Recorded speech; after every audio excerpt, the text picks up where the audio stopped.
কিন্তু এমন একটা পরিস্থিতিতে পড়েও এই বোকা মেয়ে মুখ ফুটে সত্য কথাটা বলতে পারিনি সেদিন আমার কথা ভেবে। রুম তো তারই ছিল, যা ইচ্ছে তাই করতে পারতো সে, যখন ইচ্ছে তখন যেতে পারতো। সেখানে তুমি তদন্ত করার কি? লোভী তো তুমি, থাকার জন্য আমার পিছনে লেগে আছো। বিয়ে না হতেই আমার কাছে তোমার এই দাবি সেই দাবি। আর ও আজ পর্যন্ত একটা আবদারও রাখেনি আমার কাছে, একটা পয়সায়ও হাত দেয়নি সম্পূর্ণ অধিকার থাকা সত্ত্বেও। তাহলে সে কি করে লোভী হয়? বাহ, দারুণ সাপোর্টার তুমি। ফ্রেন্ডদের সাথে বেড়াতে এসেছি এখানে, ভাইয়ের কাছ থেকে ঠিকানা নিয়ে ভেবেছি সারপ্রাইজ দেবো তোমাকে, কিন্তু এখানে এসে তো আমি নিজেই সারপ্রাইজ হয়ে গেছি। ফরহাদ, এটা কিভাবে সম্ভব? একটা কাজের লোকের সাথে কাজের লোকের সাথে সংসার কি যে মজার সেটা তুমি কিভাবে বুঝবে জেনিফার? তবে বোঝার একটা উপায় আছে। তুমিও কাজের লোকে বিয়ে করে নাও। ও, তোমাদের বাড়িতে তো আবার কাজের লোকই নেই। এক কাজ করো, তুমি আমাদের বাড়ির দারোয়ানকে বিয়ে করে নাও। ছি, এই মালিনীর বাচ্চাকে তো খুন করে ফেলতে ইচ্ছে করছে। Mind your language. ওকে নিয়ে আর একটা কথা বললে জিভ টেনে ছিঁড়ে ফেলবো। কপাল ভালো থাকতে থাকতে বিদায় হয় এখান থেকে। হুম, যাচ্ছি। এমন কিছু দেখতে হবে, আগে জানলে কখনোই আসতাম না এখানে। আমাকে ধোকা দিয়েছো, খুব পস্তাবে। কেড়ে নেওয়া জিনিস টিকে না মালিনী। জেনিফার কাঁদতে কাঁদতে বেরিয়ে যেতে লাগলো, আর ফরাদ পেছন থেকে উঁচু গলায় বলল,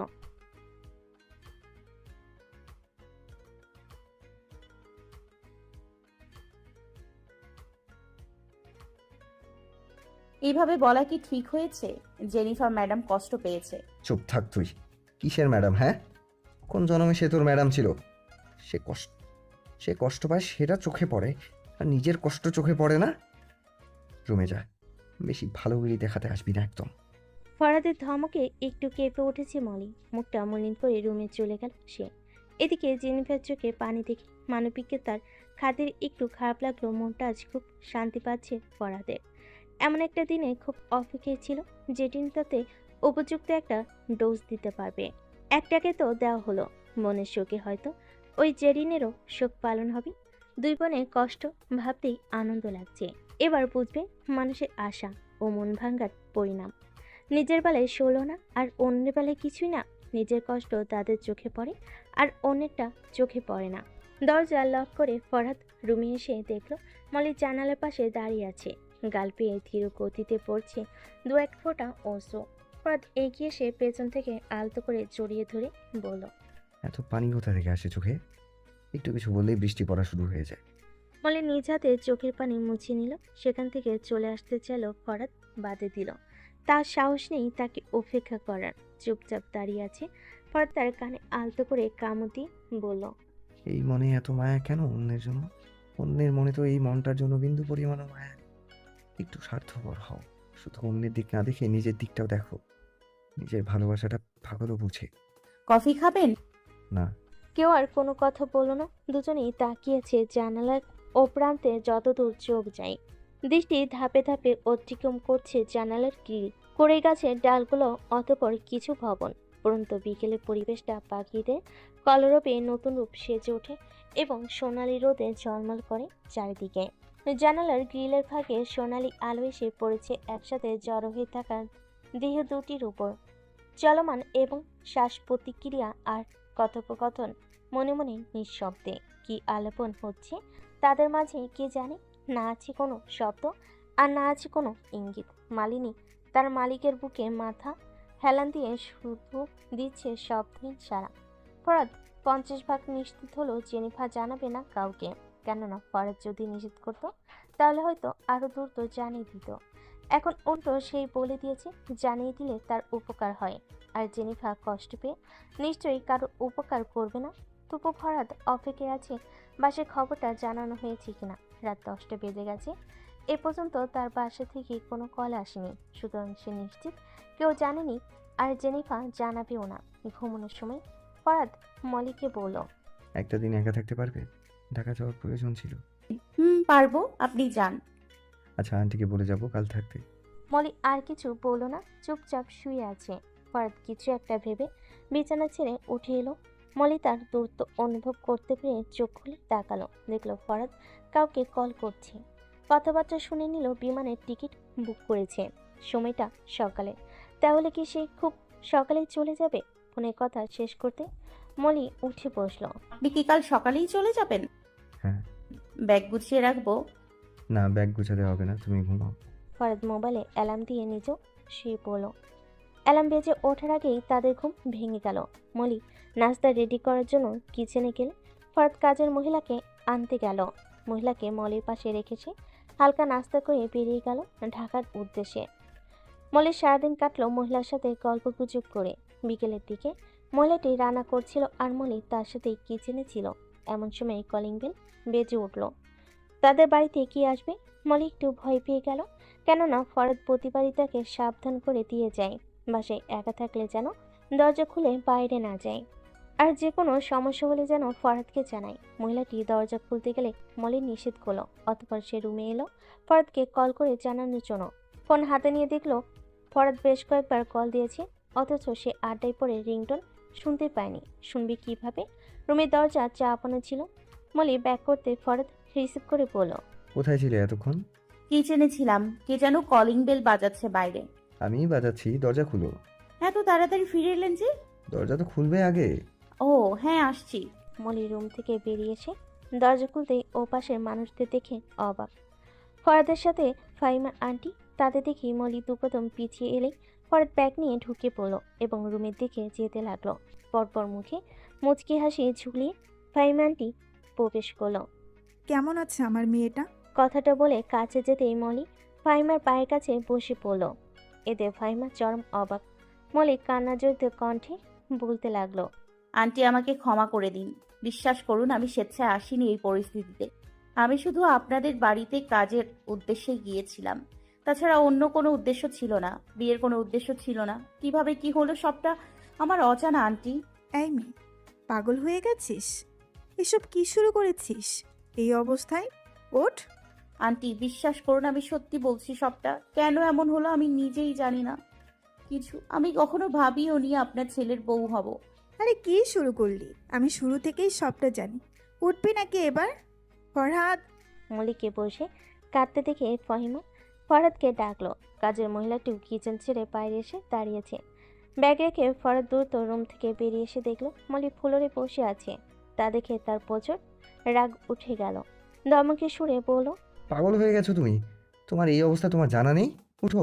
মলি অশ্রুসিক্ত নয়নে তাকালো ফরাদের দিকে। অতঃপর দাঁড়ানোর চেষ্টা করতে পেটে ব্যথা অনুভব করলো। সত্যি বলতে সে এই মুহূর্তের জন্য ভুলে গিয়েছিল তার অবস্থার কথা। ফাইমা তাকে ওঠানোর জন্য টানতে হাত সরিয়ে নিল। এখন তো তার আরও ভয় হচ্ছে। ফরাদ যে রেগে আছে, যদি জানে সে উঠতে পারছে না তাহলে তো মেরে ফেলবে। ফাইমা আবার বলল, মলি ওঠ। এদিকে মলি উপায় না পেয়ে চলো চোখে ফরহাদের দিকে তাকাতে ফরহাদের মনে ভয় ঢুকে গেছে। সে দ্রুত হাঁটু ভেঙে মলির কাছে বসে পড়ল। কি হয়েছে? উঠছো না কেন? মলি চুপচাপ আছে, কি বলবে ভেবে পাচ্ছে না। তার কান্না আসছে খুব, পেটে যে প্রচুর ব্যথা লাগছে। সে ঠোঁট কামড়ে রেখেছে। ফরহাদ স্পষ্ট ভয় দেখতে পাচ্ছে মলির চেহারায়, তাই নিজের স্বাভাবিক হয়ে বলো, মলি, বলো আমাকে কি হয়েছে? উঠতে পারছো না তুমি? চুপ করে আছো কেন? বলো আমাকে। আমি কিছু বলবো না, বলো। মলি মাথায় ইশারা করে হ্যাঁ জবাব দিল এবং কান্নার সাথে বলে উঠল। পেটে ব্যথা লাগছে আমার, উঠতে পারছি না আমি। ফরাদ সহ সবার মনে ভয় ঢুকে পড়ল। ফরাদ তাকে ধরে বলল, আল্লাহ কি তোমার মাথায় একটু বুদ্ধি শুদ্ধি দেয়নি নাকি? আমি হেল্প করছি, দাঁড়াতে চেষ্টা করো তুমি। ফরাদকে ধরে আবার চেষ্টা করলো, তবুও পারল না। কান্না যেন তার আরও বেড়ে গেছে। পারছি না আমি উঠতে। ওকে, পা ছড়াও তুমি, পা ছড়িয়ে বসো। ফরাদ তাকে পা মেলে বসিয়ে বলল, একটুও নড়াচড়া করবে না। মা, তুমি থাকো ওর পাশে, আমি গাড়ি নিয়ে আছি, হসপিটালে নিতে হবে। হ্যাঁ, দ্রুত যা। এই বোকা মেয়েকে নিয়ে আর পারা যায় না। ফরাদ এক প্রকার দৌড়ে বেরিয়ে এলো ফ্ল্যাট থেকে। কিছুক্ষণের মধ্যে গাড়ি রিজার্ভ করে আবার ফিরল। আন্টিকে বাড়িতে রেখে ফরাদ ও ফাইমা মলিকে নিয়ে হসপিটালে চলে এলো। ডাক্তার তার অবস্থা দেখে বলল, এই মুহূর্তে তাকে অপারেশন করাতে হবে। এমন অসাবধানতার কারণের সাথে তাদের একটু বকাঝকা করলো। ফরাদ অনুমতি দিয়ে দিল অপারেশনে। বেডে করে মলিকে থিয়েটারের দিকে নিয়ে যাওয়ার সময় মলির চেয়ারে ভয় দেখেছে ফরাদ। তার নিজের মনেও আছে পাহাড় সমতুল্য ভয়। তবুও মলিকে আশ্বাস দিয়ে মাথায় হাত বুলিয়ে কপালে আলতো চুমু দিয়ে বলল, ভয় পাচ্ছ কেন? কিচ্ছু হবে না, দেখো সব ঠিক আছে। মলির দু চোখের কোটর ভেদ করে গড়িয়ে পড়ছে অশ্রু। ভরত কণ্ঠে সে ফরাদের দিকে প্রশ্ন ছুড়ে দিল। আমি মরে গেলে কি আপনি আরেকটা বিয়ে করবেন? জেনিফার ম্যাডাম হয়তো ভালো হয়ে গেছে, বিয়ে করলে তাকেই করবেন। এই মুহূর্তে মলির মুখে এমন কথা শুনে ফরাদের সর্বাঙ্গ রাগে ঝিমঝিম করছে। হঠাৎ করে সে চিৎকার করে বলল, মালিনীর বাচ্চা, তুই বেড়ে শুয়ে জেনিফার চিন্তা করছো? আমাকে না জ্বালালে তোর ভালো লাগে না? খুন করে ফেলবো আমি তোকে। নিয়ে যা আমার চোখের সামনে থেকে, না হলে সত্যি মেরে ফেলবো এখন। মলি তার চিৎকারে চোখ খিচে বন্ধ করে রেখেছে। নার্সরাও ভয় পেয়ে গেছে ফরাদের পাগলের মতো আচরণ দেখে। তার দ্রুত থিয়েটারে নিয়ে যেতে লাগলো মলিকে। এদিকে ফাহিমা তার ছেলেকে শান্ত করার চেষ্টা করছে। ফরাদ ফাহিমাকে জড়িয়ে ধরে কান্না করতে করতে বলল, মা, দেখেছো কি বলে গেল? আমি সর্বদা তাকে নিয়ে ভয় থাকি, আর সেই অবস্থায় থেকেও আমার ভয় আরও বাড়িয়ে দিয়ে গেল। অফিসে গিয়ে কাজ করতে পারি না আমি তার জন্য, সারাক্ষণ মাথায় ঘুরেছে। গত কয়েক মাস আমি ঠিকমতো ঘুমাতেও পারিনি তার জন্য। কোথাও গিয়ে একটু শান্তিতে থাকতে পারি না, পাগলের মতো ছুটে আসি তার কাছে। চোখে হারাই আমি তাকে, সে একটু বুঝে না কেন আমাকে। ও মরে গেলে আমি বাঁচবো কি দিয়ে? দিন রাত এক করে এতটা কেয়ার করি আমি, আর সে আমাকে না বুঝে কেমন ভয় দেখিয়ে গেল। দেখলে তো তুমি বলো, থাকতে পারবো আমি ওকে ছাড়া? শান্ত হ তুই, কিচ্ছু হবে না ওর। আল্লাহ সব ঠিক রাখবেন, দোয়া কর আল্লাহর কাছে। ওই যে ডাক্তার আসছে। মিস, প্লিজ ওদের যেন কিছু না হয়। কন্ডিশন যদি খারাপ হয়ে থাকে, বাচ্চা লাগবে না আমার, ওকে সুস্থ করে দিন। ওকে আমার কাছে সুস্থ অবস্থায় চাই, প্লিজ। ওদের যেন কিছু না হয়। আপনি পুরুষ মানুষ হয়ে এভাবে ভেঙে পড়ছেন কেন? শান্ত হন। ডাক্তারের আসনে আমরা এমনি বসিনি। আমাদের সর্বোচ্চ চেষ্টা থাকবে রোগীকে সুস্থভাবে ফিরিয়ে আনার। আপনারা ওই দিকটায় গিয়ে অপেক্ষা করুন আর ওপরওয়ালাকে ডাকুন। সব কিছুর মালিক তিনি, শুধু চেষ্টা আমাদের। ডাক্তার চলে গেল। কয়েক মিনিট পরেই থিয়েটারে লাল বাতিটা জ্বলে উঠল। এদিকে তাদের মা ছেলের মনে ভয় আরও চেপে গেল। আলোকে ডাকছে। ফরাদ ফাহিমাকে এনে পাশের একটা কেবিনের বাইরে সিটে বসালো। নিচেও মায়ের কোলে মাথা রেখে মেঝেতে বসলো। হাত পা যেন ঠান্ডা হয়ে আসছে তার। ভেতরটাই শুরু হয়ে গেছে উত্থাল পাতাল। ধুকপুক শব্দ যেন কান পর্যন্ত চলে আসছে। কিছুটা সময় অতিবাহিত হতে ফরাদ তার মাকে বসিয়ে রেখে গেল মাগরিবের নামাজ পড়তে। হসপিটালের মসজিদে এসে মাগরিবের নামাজ আদায় করলো, সাথে অতিরিক্ত 2 রাকাত নফল নামাজও আদায় করলো। ফাহিমা অজু করে এসে এখানে বসেই ইশারায় নামাজ পড়ে নিল। এছাড়া আর কোনো উপায় পেল না। ফরাদ নামাজ শেষ করে এদিকে আসতেই দেখলো থিয়েটার থেকে ডক্টর বের হয়েছে। ফরাদ দ্রুত পায়ে খেটে কাছে এগিয়ে এলো। ফাহিমাও উঠে দাঁড়ালো। ফরাদ কিছু জিজ্ঞাসা করার আগে ডাক্তার হাসি মুখে বলেন, টুইন বেবি হয়েছে আপনার। মম বেবি সবাই সুস্থ আছে। যথাসময়ে আপনারা হসপিটালে পৌঁছেছেন বিধায় কোনো প্রবলেম হয়নি। আলহামদুলিল্লাহ। আপনি কি দাদু নাকি নানু? জি, আল্লাহর রহমতে দাদুই হয়ে গেলাম। আচ্ছা, যেহেতু টুইন বেবি মিষ্টি কিন্তু ডাবল খাওয়াতে হবে। তা অবশ্যই। কেবিনে শিফট করবেন কখন? এই তো কিছুক্ষণের মধ্যেই। কিছুক্ষণ পরেই কেবিনে শিফট করা হলো তাদের। ফাহিমা ও ফরহাদ উভয়ই এলো। মলির জ্ঞান ফেরেনি এখনো। ফাহিমা মলির মাথায় হাত বুলিয়ে নার্সের কাছ থেকে একটা বাচ্চাকে কোলে নিল। অন্যজনকে ফরহাদ। এক ছেলে এক মেয়ে। দুজনকে দেখে ফরহাদের মুখে ফুটে উঠল হাসি রেখা আর চোখে অশ্রু। মেয়ে বাবুটা বাবার কোল থেকে মায়ের সাথে তাল মিলিয়ে ঘুমাচ্ছে, আর ছেলে বাবুটা দাদুর কোল থেকে ছোট ছোট চোখে তাকিয়ে আছে, সাথে মুখ কাচুমাচু করে একটু আধটু কান্না করছে। ফাহিমা নিজের ছেলের খুশি দেখে প্রশান্তির নিঃশ্বাস ছাড়ল। তিনি হাসি মুখে ফরহাদের পিঠে হাত রাখলেন। ফরহাদ বলল, মা, বাচ্চারা কার মতো দেখতে হয়েছে বলো তো? ফাহিমা একবার মলির ঘুমন্ত মুখের দিকে তাকিয়ে আবার বাচ্চাদের দিকে তাকিয়ে বলল, বাচ্চারা তাদের বাবা মায়ের সংমিশ্রণে হয়েছে। ছেলেটাই দেখিস, একটু বড় হলে অনেকটা জিহানের মতো দেখাবে।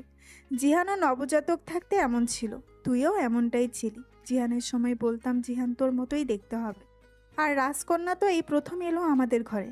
ছেলে বাবুটা একটু আধটু কান্না করছে, তাই নার্স এসে নিয়ে নিল। আর মেয়ে বাবুটা মায়ের মতো শান্ত হয়ে বাবার কোলে ঘুমোচ্ছে। পরে তাকিয়ে আছে ঘুমন্ত মেয়েটার দিকে। মলির অনেক বৈশিষ্ট্য লক্ষ্য করছে তার মেয়ের ঘুমন্ত চেহারায়। মলির চোখ খুলে ফাহিমাকে পাশে বসে থাকতে দেখলো। নিজেকে খুব হালকা লাগছে তার। পরক্ষণেই বিকেলের ঘটনা মনে হতে চমকে উঠে সে জিজ্ঞেস করলো, আন্টি বাচ্চা? বাচ্চা না, বাচ্চারা বল। এক ছেলে এক মেয়ে তোর, টুইন বেবি। ভালো আছে উভয়েই। মলির ঠোঁটের এক কোণে হাসি ফুটে উঠল। মনে মনে আলহামদুলিল্লাহ বলে নিল। তাদের কথা শুনে ফরহাদ তাকালো মলির দিকে। ফরহাদকে এতক্ষণে খেয়াল করলো মলি। তার কোলে একটা বাবু আছে, কিন্তু মলি তাকাতে যেন ফরহাদ তার দিক থেকে চোখ ফিরিয়ে নিল, যা মলির দৃষ্টিতে আটকে গেছে।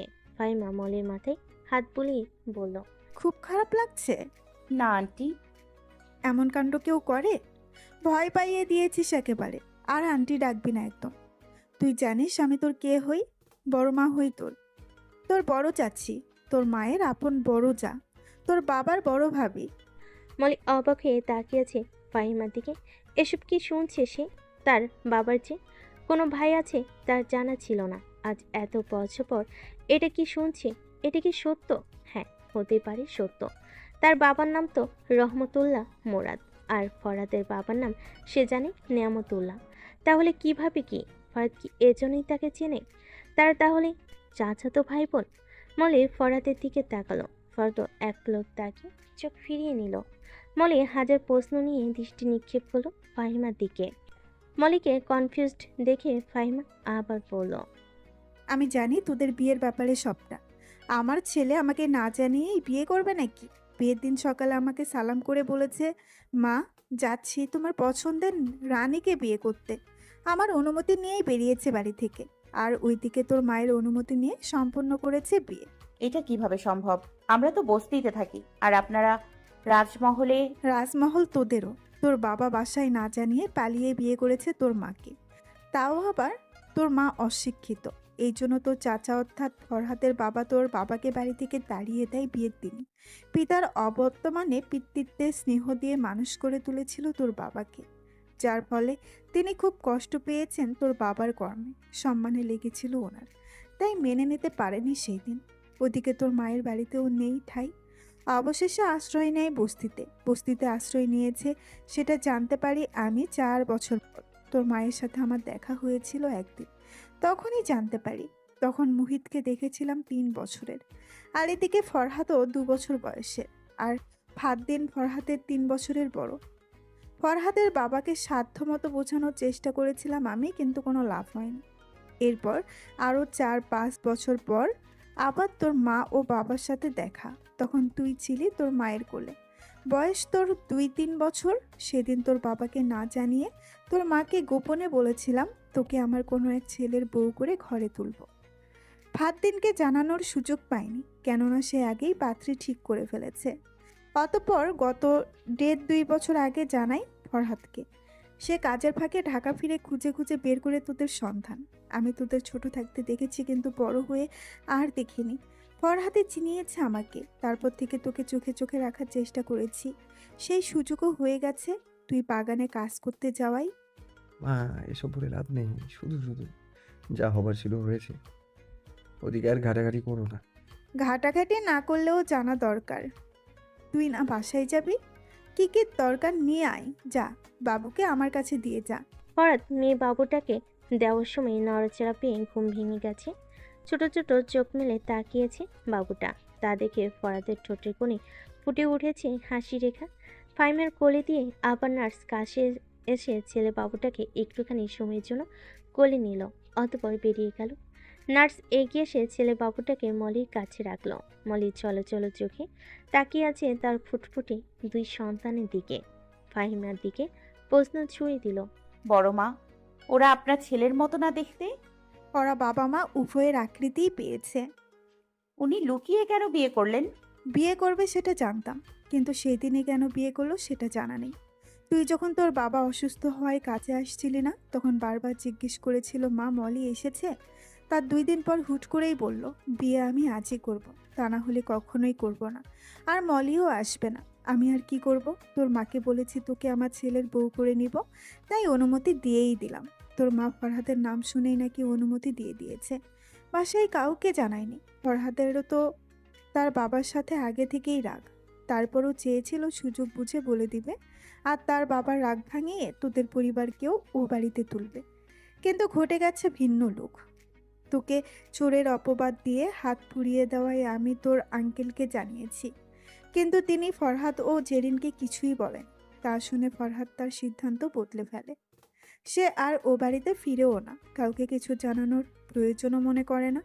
আমাকেও নিষেধ করে দিয়েছে কাউকে কিছু না জানাতে। কিন্তু টাকা যে সে দিয়েছিল সেটা কি আমি জানি? তুইও তো বললি না কিছু। তোর আঙ্কেলই না জেনে কি বিচার করবে? তিনিও ভেবে নিয়েছে চুরি হয়েছে। কিন্তু ফরহাদ এত কিছু বুঝতে চায় না। তার জেদ, তার বাবা তাদের কিছু বলল না, তাই সে তোকে নিয়ে দূরেই থাকতে চায়। ও বাড়িতে ফেরার কোনো ইচ্ছেই নেই তার, তাই আর জানালো না কাউকে। আমাকে বলেছে চিটাগাং চলে আসতে। বললেই কি আর সেটা সম্ভব? সংসার ফেলে কি আর চলে আসা যায়? তোর আঙ্কেল জিদ্দি লোক একটা, সব সময় চায় নিজের মর্জিতেই চলতে। এদিকে ছেলে দুটো একই রকম, যে যা বলে তাই। মাঝে মাঝে পড়েছি আমি, তোর আঙ্কেলকে বুঝিয়েছিলাম বেশ কয়েকবার, তবুও গেল না সেদিন তোর বাবাকে খুঁজে ফিরিয়ে আনতে। একটা মাত্র ভাই ছিল, দূরে সরিয়ে দিয়ে নিজেই কষ্ট পেয়েছে, তবুও যায়নি খুঁজতে। অথচ তোর বাবার সম্পদ ভাগ করে আলাদা করে রেখে দিয়েছে এখন। বাড়ির সামনে অর্ধেকটা ফাঁকা, দেখছিস না? এটা সম্পূর্ণই তোদের। মলি ফাহিমার কথা শুনছে আর অবাক হচ্ছে, কিন্তু এ নিয়ে তার মাঝে কোনো আফসোসের রেশ নেই। কিন্তু কিছুক্ষণ আগে করা ফরাদের আচরণ দেখে সে ফাহিমাকে জিজ্ঞেস করলো, উনি এখন রেগে আছে কেন? কেমন করে যেন কথা বলে গেল আপনার সাথে। রেগে থাকবে না? আমার ছেলেটাকে এত জ্বালাতন করস কেন তুই? ছেলেটা তোর জন্য ভয়ে ভয়ে এমনিতেই আধমরা হয়ে গেছে। তার উপর থিয়েটারে যাওয়ার আগে কি বলে গিয়েছিস তুই মনে নেই? এই অবস্থায় আছিস বলে তো তুই বেঁচে গেলি, না হলে তোকে মাইল লাগাতাম আমি। কি করব? আমিও তো ভয় পেয়েছিলাম, ভেবেছি মরেই যাব। চুপ থাক, এসব বলিস না আর কখনো। ফরহাদ কান্না করেছে তোর কথা শুনে। বারবার বলছিল, মা আমি থাকতে পারবো না মলিকের ছাড়া। সে আমাকে একটুও বোঝে না কেন, সারাক্ষণ আমাকে ভয় দেখায়। ডাক্তারকে গিয়ে বলছিল যেন বাচ্চার আগে তোকে সুস্থভাবে ফিরিয়ে আনে। মলি তার দৃষ্টি নামিয়ে পাশে থাকা বাচ্চাটার দিকে তাকালো। একটু পরে ডাক্তার এসে তাকেও বাচ্চাদের দেখে গেল। মলিকে কিছু কিছু বিষয়ে সতর্ক করে দিল। তার কিছুক্ষণ পরে ফরাদ আন্টিকে নিজেদের বাসায় রেখে কাপড় চোপড় সহ কিছু আসবাব নিয়ে ফ্ল্যাটে তালা লাগিয়ে হসপিটালে চলে গেল। রাতে ফাহিমাকে মলির সাথে থাকতে দিল, কিন্তু ফরাদকে ওয়েটিং রুমে থাকতে হলো। সকালে ফাহিমাকে নাস্তা এনে দিল, নিজেও অল্প খেয়ে নিল। আর মলির খাবার স্যালাইন। এ পর্যন্ত ফরাদ মলির কাছেও আসেনি, এমনকি মলির সাথে কথাও বলেনি একবার। মেয়েটা কান্না করছে বিধায় ফাহিমা কোলে নিয়ে কেবিনে হাঁটছে। এদিকে ছেলে বাবুটাও নড়াচড়া করছে, তাই ফরাদকে কোলে নিতে বলল নার্স। ফরাদ মলির কাছে এসে বাচ্চাকে কোলে নিতে গেলে মলি তার হাত বাড়িয়ে ফরাদের আঙ্গুল মুঠোয় ধরল। ফরাদ আঙ্গুল টানল, কিন্তু ছাড়ল না মলি। ফরাদ এবার হ্যাঁচকা টান দিয়ে সরিয়ে নিল, আর মলি ব্যথা পেয়ে আহ শব্দ করে উঠল। ফরাদ খেয়াল করেনি তার হাতে যে সিঞ্জ লাগানো আছে। সে ভর্ত চোখে মলির দিকে তাকিয়ে দেখল মলির চোখে পানি টলমল করছে। সে পাশে রাখা টুলে বসে বলল, ব্যথা পেয়েছো? এতক্ষণ কথা বলেনি, এখন ব্যথা দিয়ে কথা বলতে আসছে, তাই মলি একটু ভাব দেখালো। ফরদের দিক থেকে দৃষ্টি অন্যদিকে সরিয়ে নিল। ফরদ তাকে আর কিছু না বলে নার্সকে ডেকে বলল মলি ব্যথা পেয়েছে কিনা দেখতে। মলির খুব রাগ হলো, কিন্তু সেটার কোনো ভ্যালু নেই। কোথায় ভাবলো একটু আদর গলায় কথা বলবে, তা না করে নার্সকে ডেকে বলল হাতে ব্যথা পেয়েছে কিনা দেখতে। এটাই তাকে নিয়ে ভয় পায় সে। আবার বলে থাকতে পারবে না তাকে ছাড়া। নার্স এসে মলিকে নাড়াচাড়া করতে নিষেধ করলো। পুরো 4 দিন হসপিটালে কাটিয়ে 5ম দিনের মাথায় তারা ফ্ল্যাটে ফিরল। এর মধ্যে ফরাদ ডাক্তারকে মিষ্টি কিনে খাইয়েছে। জরুরি কাজ হলে অফিসে গেছে, তাও কিছু সময়ের জন্য। কাজ শেষ করে আবার হসপিটাল। সব দিক দৌড়াদৌড়ি করে সে দিনগুলো সম্পূর্ণ ব্যস্ততার মাঝেই কাটিয়েছে, কিন্তু মলির সাথে স্বাভাবিক হয়নি। অতি প্রয়োজনে টুকটাক জিজ্ঞাসা ছাড়া কিছুই কথা বলেনি। বাসায় ফিরে আবার কাজের জন্য আন্টিকে বলেছে কিছুদিন তাদের কাজে সময় দিতে, মলি সুস্থ হলে আবার চলে যাবে। আন্টিটা কথা দিতে পারেনি, কেননা তার বাসায়ও নাকি ঝামেলা আছে, তাই মাঝে মাঝে সময় পেলে এসে করে দিয়ে যাবে কাজ। দুপুর দিকে তারও বাসায় ফেলেও গোছগাছ করতে করতে সন্ধ্যা হয়ে গেছে। ফাহিমা কিচেনে এসে রান্না বসিয়ে দিল, আর ওদিকে বাচ্চারা মলির কাছে। একজন কান্না করলে যেন অন্যজন তার ডাকে সাড়া দিয়ে জড়ো হয়ে কান্না করে। বাচ্চাদের কান্না করতে দেখে ফরাদ কিচেনে এসে ফাহিমাকে পাঠিয়ে দিল। ফাহিমা বাচ্চাদের সেবা করতে করতে মলির সাথে কথা বলছি। কথায় কথায় একসময় বলে ফেল, অতি শীঘ্রই ফরহাদের বাবাকে জানিয়ে তোদের বাড়িতে নিয়ে যাব।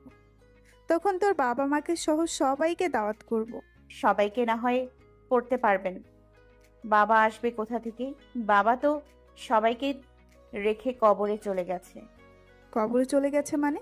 বাবা তো আরো 2-3 মাস আগেই মারা গেছে। কি বলছিস এসব ফরহাদ? কি হয়েছে? রহমত ভাই মারা গেছে। কই, তুই তো আমাকে কিছু জানালি না। জানিয়ে কি হবে? যার ভাই তার কাছে তো ওনার মুখ কোনো মূল্যই নেই। মূল্য থাকলে কি আর ছোট একটা অপারেশনের জন্য বাড়ি থেকে বের করে দিত? তাই বলে তুই জানাবি না? মা, জানিয়ে কি হবে? দেখতে যেতে তোমরা, এই তো। জীবিত থাকতে কোনো কদর করনি, আর মৃত ব্যক্তিকে দেখতে যাবে? তার চেয়ে ভালো সবসময় অজানা থাক। সেটাই কি ভালো নয়? যে যার মতো থাকুক, অযথা অন্যের বিষয় নিয়ে ঘাটতে হবে না। আফসোস হয় জানো তো, আমার এমন পরিবারে জন্ম হয়েছে যে পরিবারের সদস্যরা নিজেদের আপনজনের মূল্যই দিতে জানে না। বলে দিও বাবাকে আমিও লুকিয়ে বিয়ে করেছি, আমাকেও যেন ত্যায্য করে দেয়। যাবো না কখনো বউ বাচ্চা নিয়ে, দাঁড়াবো না কখনো চাচার মতো ও বাড়ির দুয়ারে। আশা একটাই, পারলে তুমি আমার কাছে চলে এসো। ও বাড়িতে যে কতটা ভালো আছো সেটা খুব ভালো করে জানা আছে আমার। চোখ থাকতে অন্ধ আমার জন্মদাতা পিতা। ফরাদ বেরিয়ে গেল রুম থেকে। ফাইমা আর কিছু বলল না। কি আর বলবে? ছেলের কথা ফেলে দেওয়ার মতো না। সংসারে কোনো কিছুর অভাব না থাকলেও প্রকৃত সুখের বড়ই অভাব রয়েছে। জীবন তো শেষ মুহূর্তে চলে এসেছে। সেই সুখের মুখ দেখার আর কোনো আশা রাখিনি। কষ্ট লাগছে খুব মলি পরিবারের জন্য। মান সম্মান, ধন সম্পদ এত কিছু থাকতেও তাদের বসত হয়েছে বস্তিতে। জীবন অতিবাহিত করেছে কঠিন মুহূর্তের সম্মুখীন হয়ে। আঁচলে চোখ মুছে তিনি বাচ্চাদের পোশাক পাল্টাতে লাগলেন। মলিও তাকে হেল্প করছে।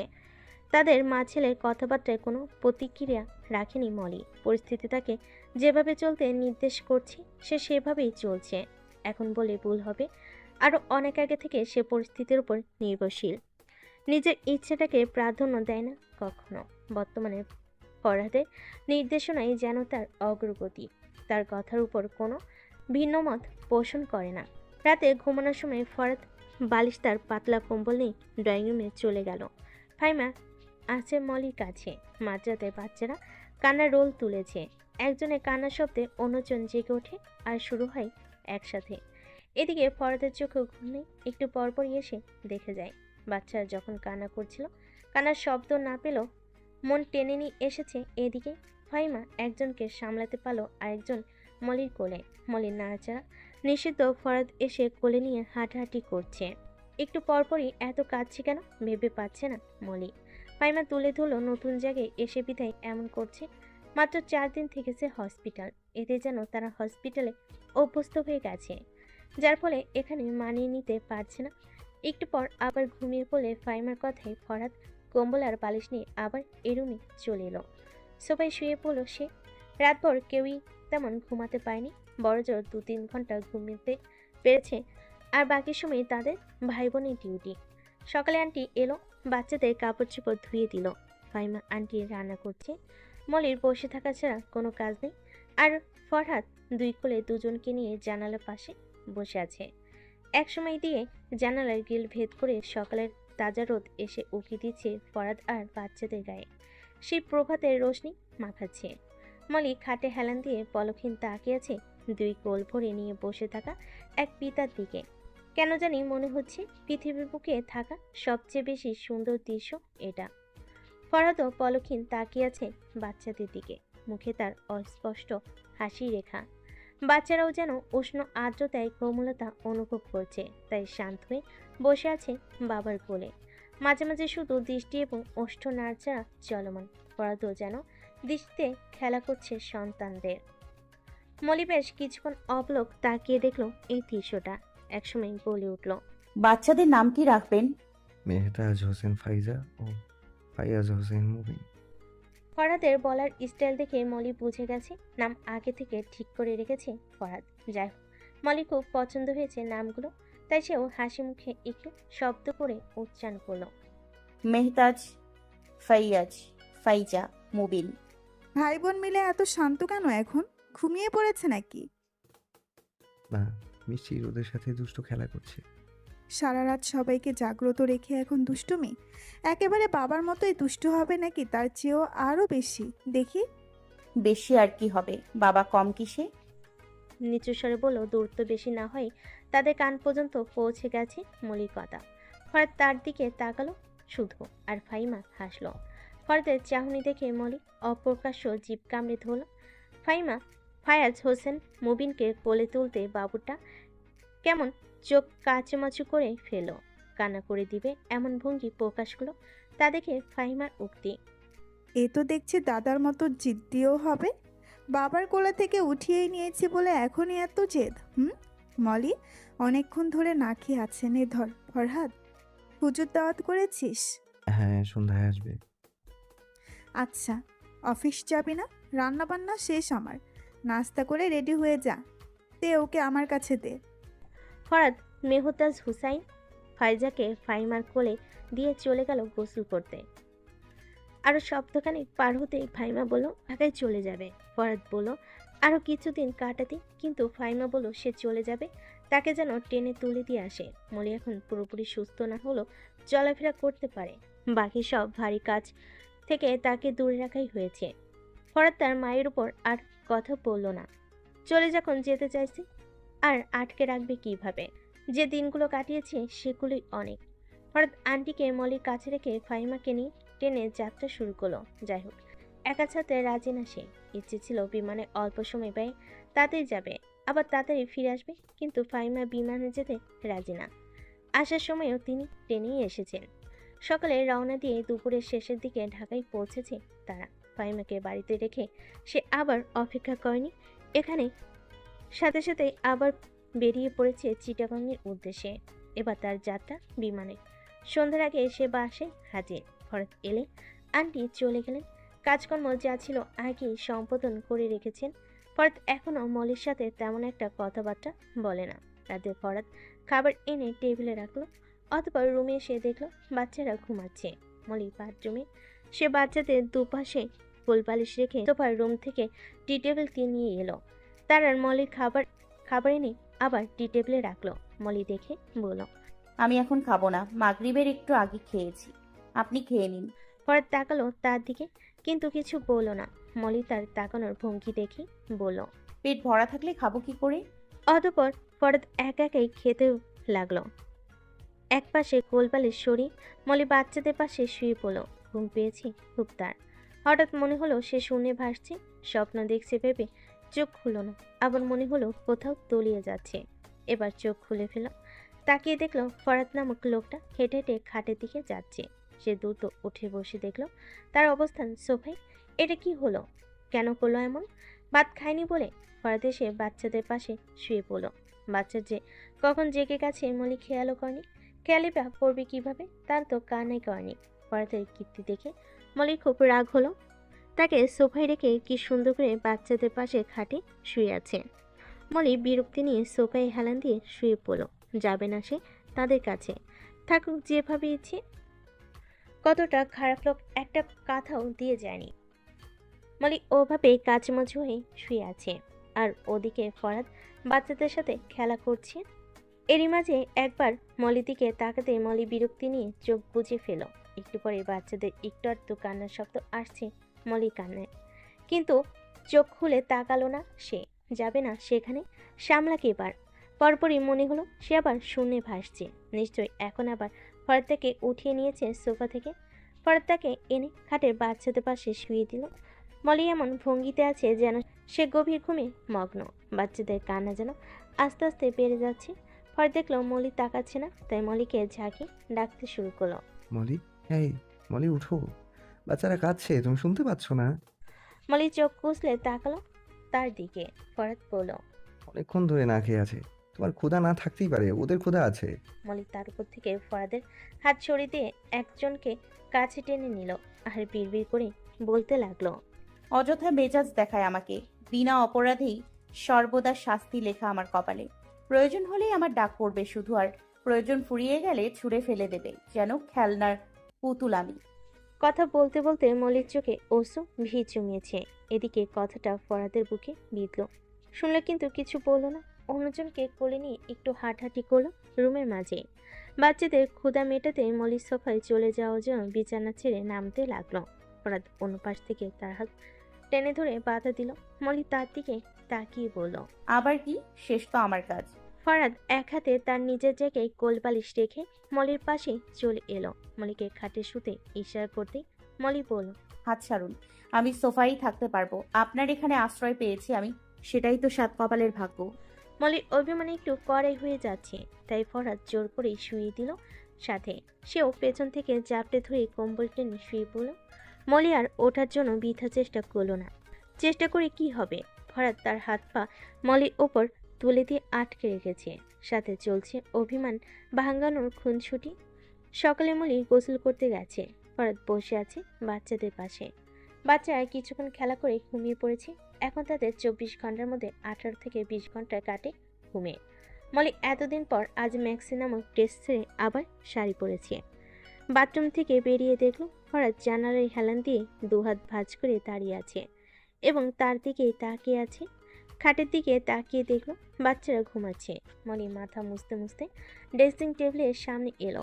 মাথা আঁচড়াতে গেলে আয়নায় ফরাদকে দেখল। সে এখনও সেভাবেই পলকহীন তাকিয়ে আছে মলির দিকে। এই মুহূর্তে তার চাহনিও ধরন ভিন্ন রকম, কেমন যেন নেশা লাগানো দৃষ্টি। মলি তার শাড়ি টেনে টুনে ঠিক করে দ্রুত মাথা আছানো শেষ করলো।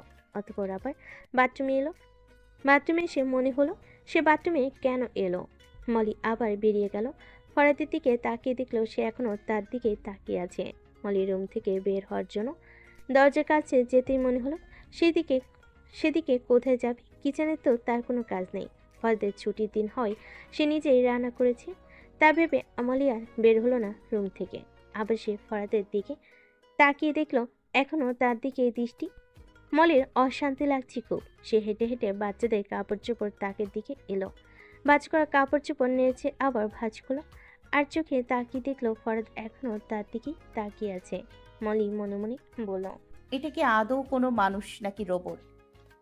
অন্য কোনো প্রতিক্রিয়া নেই, শুধু দৃষ্টিতে কাজ করছে, তাও আমাকেই তাক করে রেখেছে। উফ, আমার কেমন লাগছে সেটা কি একটু বুঝতে পারছে না?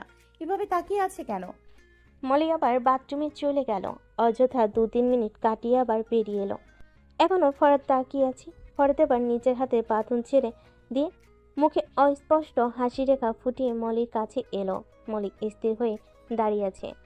ফরাদ তার হাত ধরে জানালার পাশে এনে দাঁড় করালো এবং ফোন নিয়ে ছবি তুলে নিল। মলি নিজের দিকে একবার তাকিয়ে বুঝতে চেষ্টা করলো আজ থেকে অন্যদিনের চেয়ে সুন্দর লাগছে কিনা। তা না হলে ছবি তোলার কারণ কি? মলিকে নিজের দিকে তাকাতে দেখে ফরাদ এবার তার মুখে স্পষ্ট মুচকি হাসি রেখা ফুটিয়ে ফোন পকেটে রাখলো। অতঃপর মলিকে টেনে জানালার পাশে দাঁড় করিয়ে পেছন থেকে জড়িয়ে ধরে কাঁধে থুতনি রাখলো। মলির অস্বস্তি যেন মুহূর্তেই দূর হয়ে গেল। ভালো লাগা কাজ করতে শুরু করে দিয়েছে। তার মুখেও ফুটে উঠেছে মুচকি হাসি রেখা। কিছুটা সময় অতিবাহিত হতেই একজনের ঘুম ভেঙে কান্না শুরু হয়ে গেল। তারা দুজনেই ঘাড় ঘুরিয়ে তাকালো বাচ্চাটার দিকে। অতঃপর মলি মুচকি হেসে এগিয়ে গেল আর ফরাদ কাউকে কল করে বলল, পাঠিয়ে দিয়েছি, কাজ করে রাখুন, দুপুরে নিতে আসবো। বাকিটা সময় বাসায় থেকেই দুপুরে ফরাদ বের হয়েছে। বাসায় ফিরেছে সাথে 2-3 আকৃতির এক ফ্রেম নিয়ে। মলি অবাক হলো, কেননা সেদিন এক ফ্রেম নিয়ে এসেছে, আজও আবার একটা ফ্রেম নিয়ে এসেছে। এটা দিয়ে কি করবে? শুধু শুধু বাচ্চাদের দোলনায় রেখে ফরাদ মলিকে এনে দাঁড় করালো দেওয়ালে টানানো সেই সাদা ফ্রেম বরাবর। অতঃপর আজকে আনা ফ্রেমটা সাদা ফ্রেমের পাশে টানিয়ে দিল। মলি এবার আরও বেশি অবাক হলো, কেননা আজ আনা ফ্রেমের মধ্যে তার ছবিটা বড় করে আটকানো, যেটা আজ সকালে তুলেছে। এদিকে ফরাদ সাদা ফ্রেম থেকে টিস্যুর আবরণ তুলে নিল আর দৃশ্যমান হলো এক চমৎকার দৃশ্য। সেটাতে মলির ছবি, কিন্তু সেটা ছিল বিয়ের আগের ছবি। তোলা হয়েছে যখন সে বাগানে কাজ করছিল। ফরাদ তার কাজ শেষ করে সোফা থেকে নিচে নেমে দাঁড়ালো। ফরাদ কেন দুটি ছবির ফ্রেম পাশাপাশি আটকে রেখেছে সেটা বুঝতে মলির খুব কম সময় লেগেছে।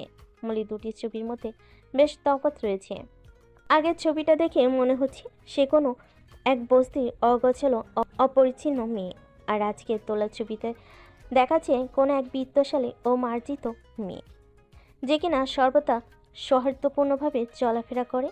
মলি খুবই অবাক হচ্ছে। সে তার নিজের দিকে একবার তাকাচ্ছে, আবার ছবি দুটোর দিকে তাকিয়ে। আগে চেয়ে তার স্বাস্থ্য অনেকটা ভালো হয়েছে।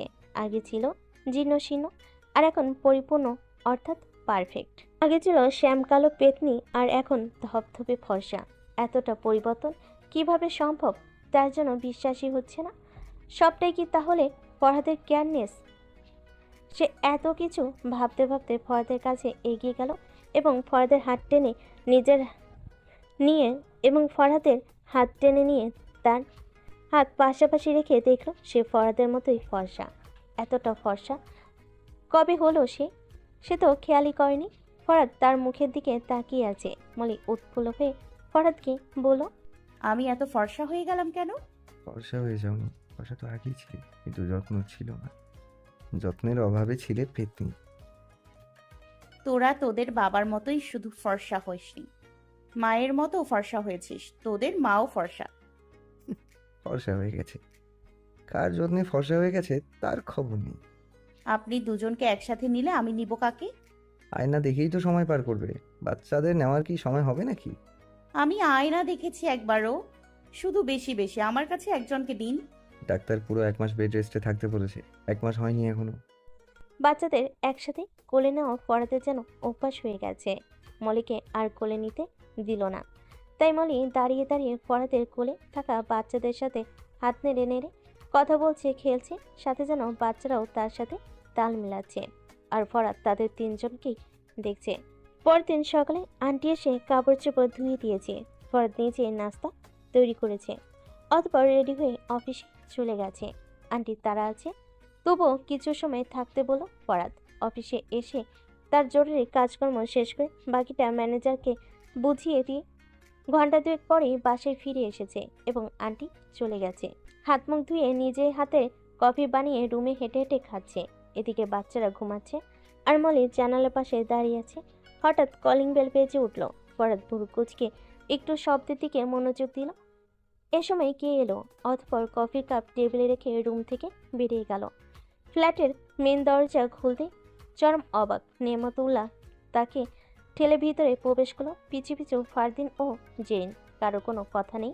ফারদিন হতবাক হয়ে দরজার পাশে দাঁড়িয়ে আছে, যেন দুদুকের মতো তারা তদন্ত করতে ঘরে প্রবেশ করেছে, যেখানে নিয়ামতুল্লাহ লিডার আর বাকি দুজন তার সহকর্মী। নেমতুল্লাহ প্রথমে ড্রয়িং রুমে উকি দিলেন, কাউকে না দেখতে পেয়ে এবার বেডরুমে দিকে এলো। দরজা খুলেছিল, তাই তারা হুড়হুড় করে ভেতরে ঢুকে পড়ল। ফরহাদও দ্রুত পায়ে রুমে এলো। মলি পেছনে ফিরে তাদের দেখে চমকে উঠল, অতঃপর ফরহাদের দিকে তাকালো। নেমতুল্লাহ বলেন, ফারদিন, জেরিন, বাচ্চাদের কাপড় চোপড় গুছিয়ে তাড়াতাড়ি উঠিয়ে নাও। আমার বংশের প্রদীপ নিয়ে আমি চলে যাব। জি বাবা। আলমারির উপর লাগেজ ও কাপড়ের ব্যাগ রাখা ছিল। ফারদিন কাপড়ের ব্যাগ নামিয়ে দিল আর জেরিন বাচ্চাদের কাপড় চোপড় ব্যাগে গোছাতে লাগলো। ফারদিন বাচ্চাদের দোলনাসহ বাকি আসবাব ভাঁজ করে গোছাতে লাগলো। মলিক স্থির হয়ে দাঁড়িয়ে আছে, চোখ তার ছলছল করছে। এদিকে ফরহাদ বলতে লাগলো, কি করছো এসব? কি শুরু করেছো? এগুলো গুছিয়ে নিচ্ছ কেন ভাইয়া? তার কথায় কারো সাড়া নেই। নেমতুল্লাহ খাটের পাশে দাঁড়িয়ে বাচ্চাদের ঘুমন্ত মুখে তাকিয়ে আছে। তারা গোছগাছ করে ফ্ল্যাট থেকে বেরিয়ে সব গাড়িতে তুলে এলো। ফরহাদ ফারদিনে পিছু পিছু যাচ্ছে আর তাকে বাধা দিচ্ছে, কিন্তু কিছুই শুনছে না ফারদিন। অতঃপর ফারদিন ও জেরিন দুজন বাচ্চাকে কোলে নিয়ে বেরিয়ে যেতে লাগলো। নার্সারি পেয়ে বাচ্চাদের ঘুম ভেঙে গেছে, তারা কান্না শুরু করে দিয়েছে। ফারদিন পিছু পিছু বলছে, কি করছো তোমরা? ওরা কাঁদছে দেখছো না? আমার কাছে দাও।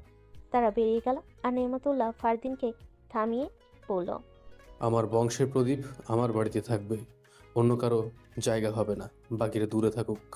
অতঃপর ফ্ল্যাটের মেন দরজা চাপিয়ে তিনি বেরিয়ে গেলেন। ফরহাদ স্থির হয়ে ওখানে দাঁড়িয়েছে। কেন জানি সে বাবার কথার উপরে কোনো কথা বলতে পারল না। সেই ছোট থেকেই শিক্ষা পেয়ে এসেছে হয়তো সেজন্যই, কিন্তু ভেতরটা যে ফেটে যাচ্ছে। থাকবে কিভাবে এইটুকু বয়সে নিজ সন্তানদের ছাড়া? তার সন্তানরাই বা কিভাবে থাকবে বাবা মা ছাড়া? মলি রুমে দরজার পাশে দাঁড়িয়ে ছিল। ফরহাদ রুমের ভিতরে এগোতে লাগলো। মলি কাঁদতে কাঁদতে তার শার্ট খামচে ধরে বলল, বাবুদের নিয়ে গেল কেন তারা? আপনি আটকাতে পারলেন না? থাকবো কিভাবে ওদের ছাড়া? ওরা কাঁদছে তো, থামাতে পারবে না কেউ। নিয়ে আসুন না। ফরাদ তার হাত ছাড়িয়ে রুমে এসে ধপাস করে খাটে বসে পড়ল। হাঁটুতে কোণে ভর করে দুহাতে নিজের মাথার চুল খামচে ধরে মেঝের দিকে তাকিয়ে আছে। নিজের উপর প্রচুর রাগ হচ্ছে, কেন পারল না আটকাতে? চোখের সামনে নিজের সন্তানদের কিভাবে নিয়ে গেল। মলি ফরাদকে এভাবে বসে থাকতে দেখে দ্রুত পেয়ে জানালার পাশে এসে দাঁড়ালো। দেখলো তারা বাচ্চাদের নিয়ে গাড়িতে উঠে পড়েছে। উপর থেকে আওয়াজ শোনা যাচ্ছে না, কিন্তু তার মনে হচ্ছে বাচ্চারা খুব কান্না করছে। ইচ্ছে করছে এখান থেকে লাফ দিয়ে ছো মেরে তাদের নিয়ে আসতে। 3-4 মিনিট অতিবাহিত হইতেই ফরাদের কানে ভেসে এলো গাড়ির ঘন ঘন হর্নের শব্দ। ফরাদ চমকে উঠে জানালার পাশে এলো, তাকে দেখলো গাড়িটা নিচে আছে। সে মলিকে জিজ্ঞেস করলো। গাড়ি কি এতক্ষণ এখানেই ছিল? মলি মাথা নেড়ে হ্যাঁ জবাব দিল। ফরাদ আবার বলল। এখান থেকে চলে যায়নি তখন? মলি মাথা নেড়ে না জবাব দিল। ফরাদ এবার রেগে গিয়ে বলল। মাথা মোটা একটা। গাড়ি যে যায়নি সেটা আমাকে বলবে না এতক্ষণ? থাক তুই এখানে পড়ে, আমি গেলাম। মলি না বুঝলেও ফরাদ বুঝে গেছে তাদের জন্য অপেক্ষা করছে গাড়ি। তার নিচে যায়নি বলে ঘন ঘন হর্ন বাজিয়ে তাদেরকে ডাকছে। ফরাদ দ্রুত লাগেজ নামিয়ে নিল আলমারির উপর থেকে। অতঃপর আলমারি খুলে সামনে যা কাপড় চোপড় ছিল মলির, জামা কাপড় সহ সব লাগেজে ভরতে লাগলো। লাগেজ ভরে গেলে আর নিল না, লাগেজ আটকে দিল। কিছু টাকা ছিল তার, সবটা নিজের ওয়ালেটে ভরে নিল। আর ওদিকে হর্ন বেজে চলেছে। এক হাতে লাগেজ টেনে অন্য হাতে মাথার চুল আস্তে আস্তে পেরিয়ে গেল ফরাদ। মলি দূরত্ব পেয়ে তার পিছু পিছু ফ্ল্যাটের দরজার সামনে এসে থেমে গেল। পেছন থেকে কান্না জড়িত কণ্ঠে জোর গলায় বলল। আমাকে রেখে আপনারা সবাই চলে যাচ্ছেন কেন এভাবে? আমি একা একা কিভাবে থাকবো এখানে? ফরাদ কোনো জবাব দিল না। মলি অসুস্থ হয়ে আর এগিয়ে যাওয়ার সাহস পেল না। দরজায় হেলান দিয়ে দাঁড়িয়ে কাঁদতে লাগলো। এগিয়ে গেলেই কি হবে? কোথায় যাবে সে? তারা তো তাকে নিল না। পরক্ষণে দেখল ফরাদ দৌড়ে উপরে উঠছে সিঁড়ি দিয়ে। তা দেখে মলির কান্না থেমে গেল। ফরাদ দ্রুত রুমে এসে জানালার গ্লাস আটকে দিয়ে রুমের দরজায় তালা লাগিয়ে দিল। কাজগুলো এত তাড়াতাড়ি হচ্ছে যা মলির বুঝতে অসুবিধা হচ্ছে। ফরাদ কিচেনে এসে একটু চেক করে অতঃপর মলির হাত ধরে বেরিয়ে গেল ফ্ল্যাটের বাইরে। মেন দরজা লক করে মলিকে কোলে তুলে নিল। মলি হতবাক হয়ে তাকিয়ে আছে ফরাদের মুখের দিকে। ফরাদ সাবধানে সিঁড়ির ধাপগুলো পার হয়ে মলিকে নামিয়ে দিয়ে বলল। আস্তে আস্তে হেঁটে যাও গাড়ির কাছে। হয়েছে আর আস্তে হাঁটা। বাচ্চাদের এত অস্থির কান্নার আওয়াজ শুনে সে যতটা সম্ভব দ্রুত হেঁটেই গাড়ির কাছে চলে এলো। ফরহাদ গাড়ির দরজা খুলে মলিকে বসতে বলল। মলি বসতে বসতে তাকে ঠেলে চাপিয়ে ফরহাদও বসে পড়ল মলির পাশে। জেন ও পাশে আগেই চেপে বসেছিল। দুজনের সিটে এখন তারা 3 জন বসে আছে। সবটা গুছিয়ে গাড়িতে তুলতে ফারদিন গাড়ি স্টার্ট দিল। জেনের কোলে একজন কান্না করছে আর অন্যজন নিয়ামত উল্লার কোলে। দুজনেই থামানোর চেষ্টা করছে, কিন্তু কাউকে থামাতে পারছে না। মলি জেনের দিকে হাত বাড়িয়ে দিল। জেন একবার মলির মুখের দিকে তাকিয়ে ছোটখাটো একটা নিঃশ্বাস ছেড়ে এগিয়ে দিল ছেলে বাবুটাকে। কান্নার বেগ দেখে বুঝতে পারছে তারা সেই কখন যে কান্না করছে, এখনো থামেনি। মলি কোলে নিয়ে মাথায় চুমু দিয়ে বুকে জড়িয়ে ধরল। এবার কান্না থেমে গেছে ছেলে বাবুটার, কিন্তু ওদিকে যে মেয়েটা কান্না করছে। মলি অসহায় দৃষ্টিতে ফারদিনের দিকে তাকালো, কিন্তু ফারদিন যে বাবাকে কিছু বলতে পারছে না। আগে যা কথাবার্তা হতো তা সব মায়ের দ্বারা পরোক্ষভাবে, কিন্তু এখন বাচ্চার কান্না সহ্য করতে না পেরে বলল। ভাইয়া গাড়ি থামাও। ফারদিন গাড়ির রাস্তার একপাশে থামাতে ফরাদ গাড়ি থেকে নেমে সামনের ছিটে দরজা খুলল। হাত বাড়িয়ে তার বাবার কোল থেকে মেয়েকে নিতে গেল, কিন্তু তার বাবা এগিয়ে দিল না, উল্টো নিজের সাথে আরো জড়ো করে রেখেছে। ফরাদ অবাক হয়ে নিচু স্বরে বলল। বাবা। নিয়ামতুল্লাহ এবার ছেলের দিকে তাকালেন। ফরাদ দৃষ্টি নিচের দিকে নামিয়ে বলল। খাচ্ছে তো, পারবে না তুমি শান্ত করতে? তবুও দিচ্ছেন না তিনি। ফরাদ আবার দৃষ্টি উপরে দিলে ঢোকিলে পড়ল। বাবা আমার কাছে দাও। নিয়ামতুল্লাহ ছোট্ট বাচ্চাকে তুলে দিল ফরহাদের কোলে। বহুদিন পর আজ প্রত্যক্ষভাবে ডাকলো বাবা বলে, কথাও বলল, তাও শুধু নিজ সন্তানের জন্য। কদিন হয়েছে সে বাবার আসনে বসেছে, এখনই সহ্য হয় না সন্তানকে কাঁদতে দেখে। সে ভেবে নিয়ামতুল্লাহ এক বড়সড় নিঃশ্বাস ছাড়ল। ফরহাদ তার মেয়েকে নিয়ে আবারও পেছনের ছিটে চলে এলো। গাড়ি ছুটছে চিটাগং ঢাকার রাস্তায়। এদিকে ফরহাদ আদর গলায় বাবা ডাকসহ আরও নানান কথা মেয়েকে শান্ত করতে ব্যস্ত, যা পৌঁছে দিচ্ছে সবার কান পর্যন্ত। আর তার বাবা তো তার বরাবরই সামনের সিটে বসা। ফারদিন ড্রাইভ করতে করতে নেয়ামতুল্লাহর মুখের দিকে তাকালো। সে তার বাবার মুখে প্রশান্তির মৃদু হাসি রেখা দেখতে পেয়েছে। বুঝতে বাকি নেই সে এটা। পিছনে বসে থাকা ফরহাদের আদরের গলা শুনে যে তার বাবার মুখে হাসি ফুটে উঠেছে। বাবার মুখে প্রশান্তির হাসি দেখে তার মুখেও ফুটে উঠেছে হাসি রেখা। অতঃপর আবার ড্রাইভিংয়ে মনোযোগ দিল ফারদিন। এদিকে মেয়ের মাথায় হাত বুলিয়ে চুমু দিয়ে আষ্টে পিষ্টে ছেলেকে জড়িয়ে রেখেছে মলি। দুজনে শান্ত হয়ে পরম আবেশে মিশে আছে বাবা মায়ের বুকে।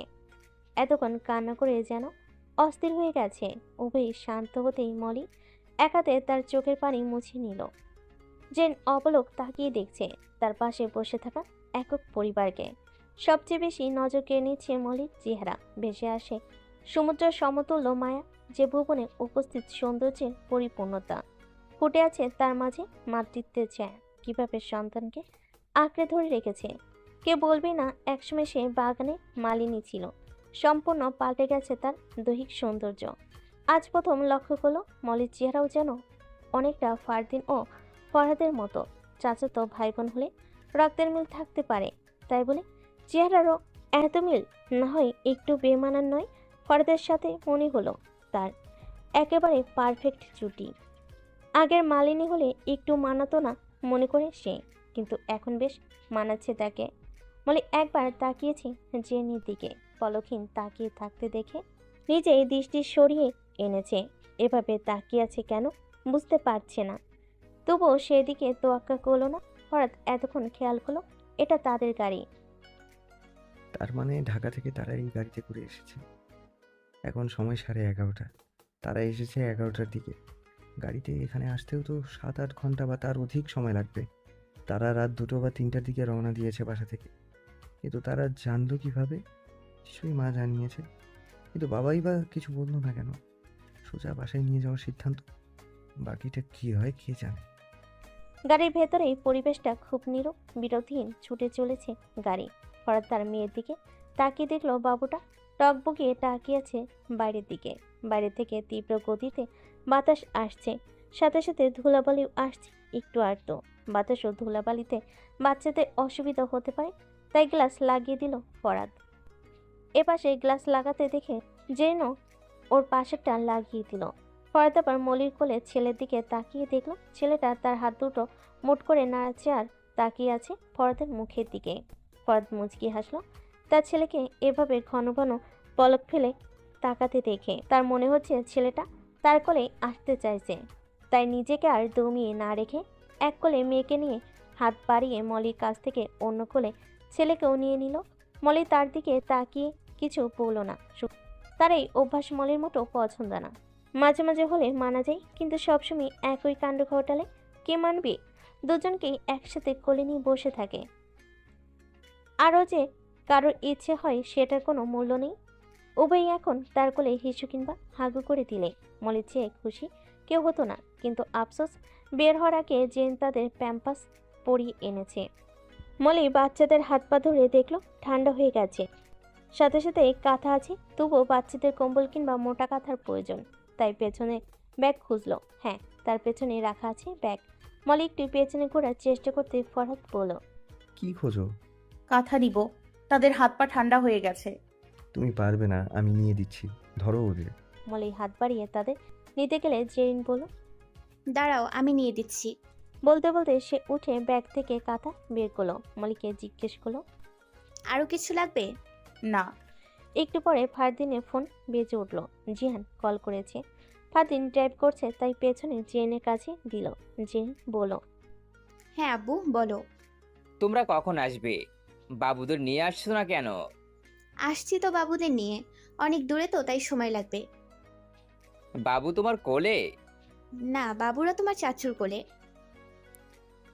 বাবুর কাছে যাও, আমি কথা বলবো। বাবুরা তো কথা শেখেনি এখনো, আগে বড় হোক পরে কথা বলো। কেন চাচ্ছু? কথা শেখায়নি? বাবুরা তো ছোট, তারা এখন শিখবে না। ও বড় কবে হবে? অনেক দিন পর। আর সেটা তো তুমি দেখবেই। এখন এত কিছু জিজ্ঞেস করলে তো আমাদের ফিরতে আরো লেট হবে। আচ্ছা, তাড়াতাড়ি এসো, আমি আর কিছু জিজ্ঞেস করছি না। ওকে, খেয়েছো তুমি? হ্যাঁ। দাদুর সাথে চুপচাপ থাকো, দুষ্টুমি করবে না। ওকে। জেরিন কল কেটে দিল। দুপুরে খাবার দাবার তাদের বাড়িতেই চলো। নামাজের সময় হলে গাড়ি পার করে মসজিদে নামাজ পড়ে নিয়েছে ছেলেরা। দুপুরে খাওয়ার জন্য ফারদিন গাড়ি থামিয়ে ফাস্টফুড জাতীয় কিছু খাবার কিনে এনেছে। যদিও মলি অল্প খেয়েছে, কিন্তু ফরাদ কিছুই খায়নি। দীর্ঘ পথ অতিক্রম করে তারা সন্ধ্যার পর পাশেই ফিরেছে। বাচ্চাদের দেখে জিয়ান লাফালাফি শুরু করেছে। একজন জেনের কোলে, অন্যজন ফরাদের কোলে। ফাইমা এগিয়ে এসে ফরাদের কোল থেকে বাবুকে কোলে নিল। ফারদিন তাদের ব্যাগ নিয়ে ফরাদের রুমে রেখে আসছে। একদিকে ফরাদ তার মাকে বলতে লাগলো, আমি নিষেধ করেছিলাম তোমাকে কাউকে কিছু জানাতে, কেন জানালে? আমার নাতি নাতনিদেরকে কি আমি দূরে ফেলে রাখতে পারি? আমি তোর কাছ থেকে চলে গেলে জিহান পড়ে থাকে, এখানে থাকলে ওদিকে ফাইজা মুবিন পড়ে থাকে। যতদিন বাঁচিস সবাইকে একসাথে নিয়েই বাঁচবো, এরপর তোরা যা ইচ্ছে করিস। তুমি শান্তির আশায় সবটা ভুলে গেলেও আমি কিন্তু কিছুই ভুলি। যেমনটা ভাবছো তা কখনোই পূরণ হবে না।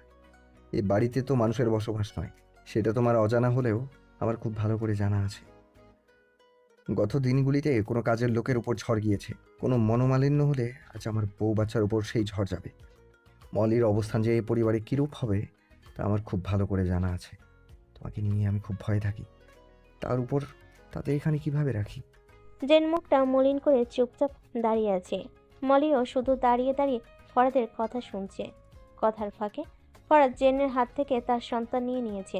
ফাইমা ফরাদকে বলল, যা হয়েছে হয়েছেই, মাশাল্লাহ ভবিষ্যতে এমন কিছু হবে না। মলি সম্পূর্ণ মর্যাদা নিয়ে থাকবে এখানে। ভবিষ্যতে হবে না তার নিশ্চয়তা কি? চাচার বেলায় যে এমনটা হবে সেটা কি তুমি জানতে? তাহলে আজ ওনার মেয়ে যে কতটা মর্যাদা নিয়ে থাকবে সেটার নিশ্চয়তা কিভাবে দিচ্ছ? আমি এখানে থাকবো না। ফরহাদ, এই জেদের জন্য আমি এই প্রথম তোর বাবাকে বকেছি গত পরশু চিটাগাং থেকে ফিরে। আর এই জন্যই তোদের ছেড়ে আমার চিটাগাং থেকে আসার তাড়া। আমার একটুও ভালো লাগছিল না নিজের বাড়ি ছেড়ে তোরা ভাড়াটিয়া বাসায় আছিস। মা তো আমি, সহ্য হয় না সন্তানের কষ্ট, অশান্তি। এত বছর যাবৎ তোর বাবাকে আমি শুধু বুঝিয়েই এসেছি, কিন্তু এই প্রথম দৃষ্টি উঁচুতে তুলে জোর গলায় বকেছি তোর বাবাকে। সেই শুরু থেকে আজ পর্যন্ত সবটার জন্য জেদ নিয়ে বসে থাকে, সেই দোষ শুধু তোর বাবাকে দিয়ে যাচ্ছিস। তোর জেদ কম কোথায়? উনি তো এখন নিজের ভুল বুঝতে পেরে জেদ মাটিতে মিশিয়ে তোকে চিটাগাং থেকে আনতে গেছে। তাহলে তুই আজ সম্মান দিচ্ছিস কোথায়? তোর সাহস কি করে হয় এখন আবার বসা থেকে চলে যাওয়ার? বাড়ি থেকে নেয়ামতুল্লাহ ঘরে ঢুকতে ঢুকতে বলল, যার ইচ্ছে চলে যেতে দাও ফাহিমা, কিন্তু আমার নাতি নাতনি যাবে না, এটা পরিষ্কার। নাতি নাতনি, আপনজনের মূল্য দিতে জানো না তুমি? নিজের ভাইকেই তো জায়গা দাওনি সেদিন, আর নাতি নাতনির ওপরে এত মায়া আসে কোথেকে? এখন কি সারা জীবন তোদের মা ছেলের মুখে আমাকে এসব শুনতে হবে? তাহলে শুন, ভাইয়ের প্রতিও আমার মায়া ছিল, এখনো আছে। হ্যাঁ, সেদিন সামান্য লেগেছিল, তাই রেগে গিয়ে বের করে দিয়েছিলাম বাড়ি থেকে। সেটা তো ক্ষণিকের রাগ ছিল, কিন্তু তার এত অভিমান কিসের?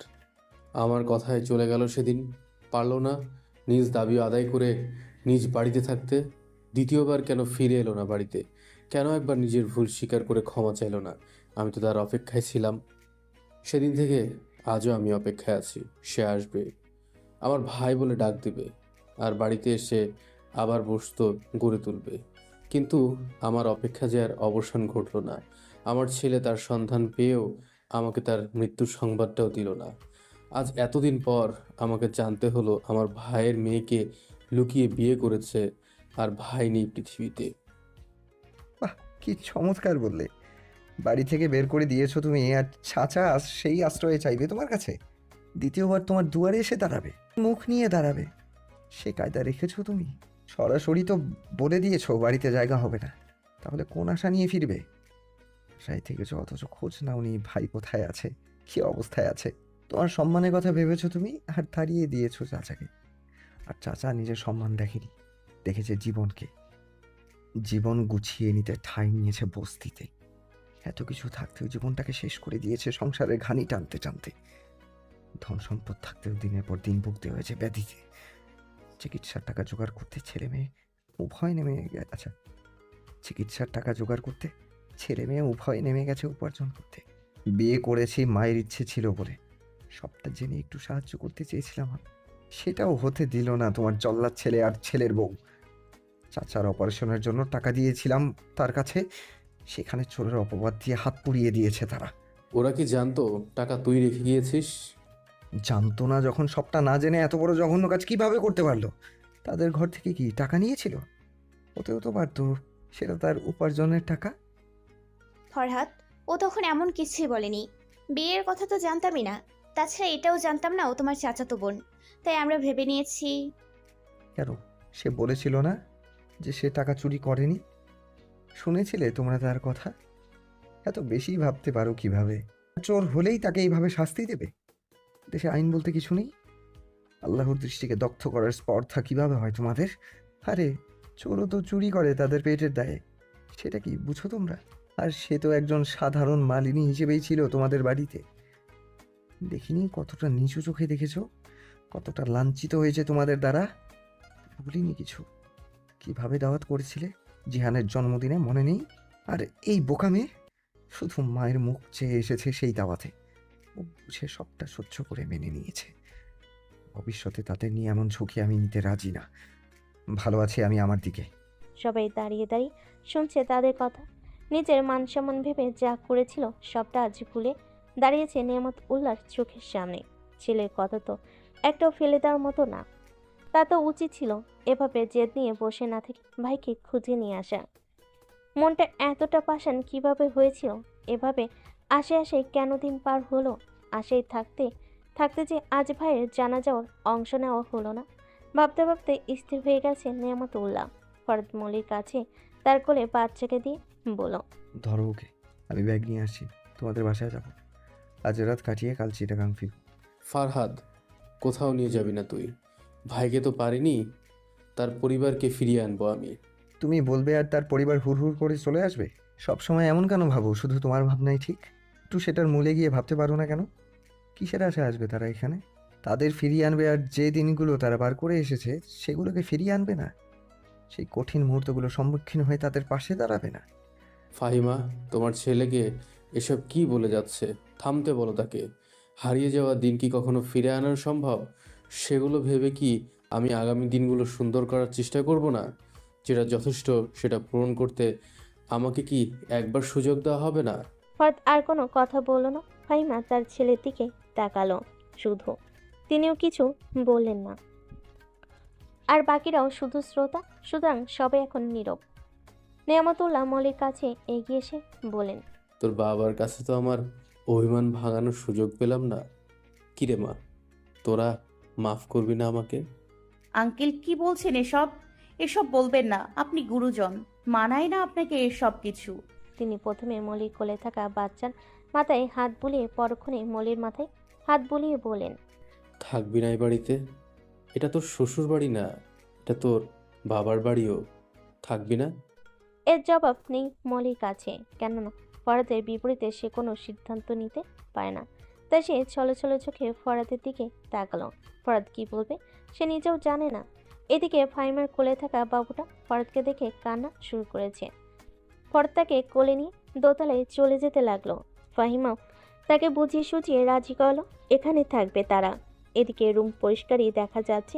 ফাহিমা জানলো গতকাল নিয়ামতুল্লাহ তাদের আনতে যাবে বলার পর জেনি এসে সবটা পরিষ্কার করে রেখেছে। ফরাদ নিচে এসে দেখলো মলি সোফায় বসে আছে। মলিকে দোতলায় যেতে বলে ফাহিমা বলল রাতে খাবার খেয়ে তারপর যেতে। নেয়ামতুল্লাহ সোফায় বসেছিলেন। তিনি সোফা থেকে উঠে রুমের দিকে যেতে যেতে বললেন, জেরিন, মলি সুস্থ হওয়া পর্যন্ত বাচ্চাদের সেবা যত্নের দায়িত্ব এখন সম্পূর্ণ তোমার।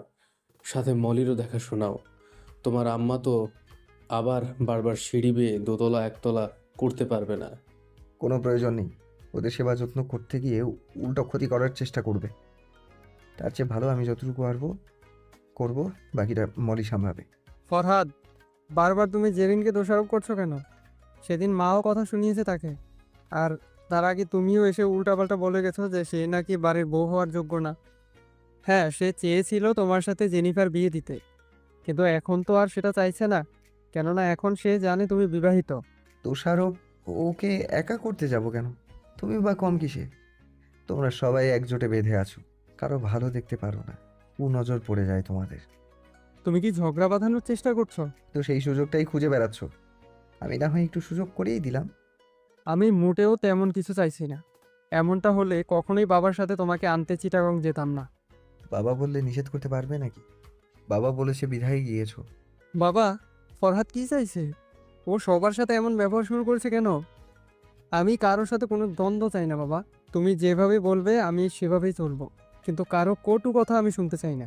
ফাহিমা, ছেলেরা আমার সংসারই হয়ে গেছে। কবে যে তারা এত বড় হয়ে গেছে বুঝতেই পারলাম না। আমি আজ অবুঝ হয়ে গেছি, আর তারা এক একজন ব্যারিস্টার।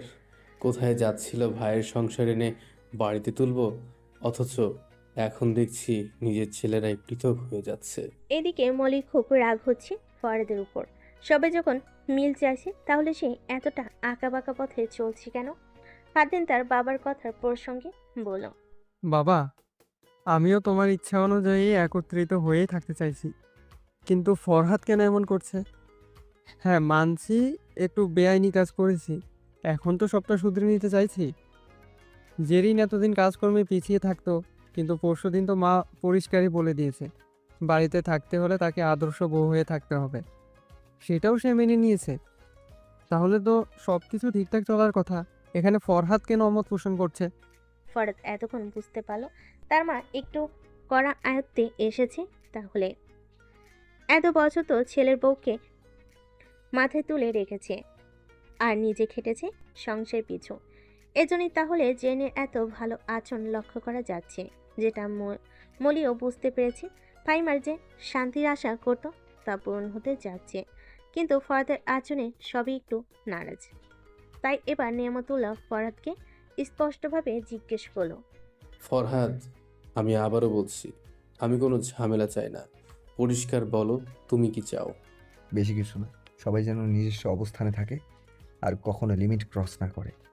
হ্যাঁ, এখন থেকে সেটাই হবে। ফারদিন ক্লিয়ার?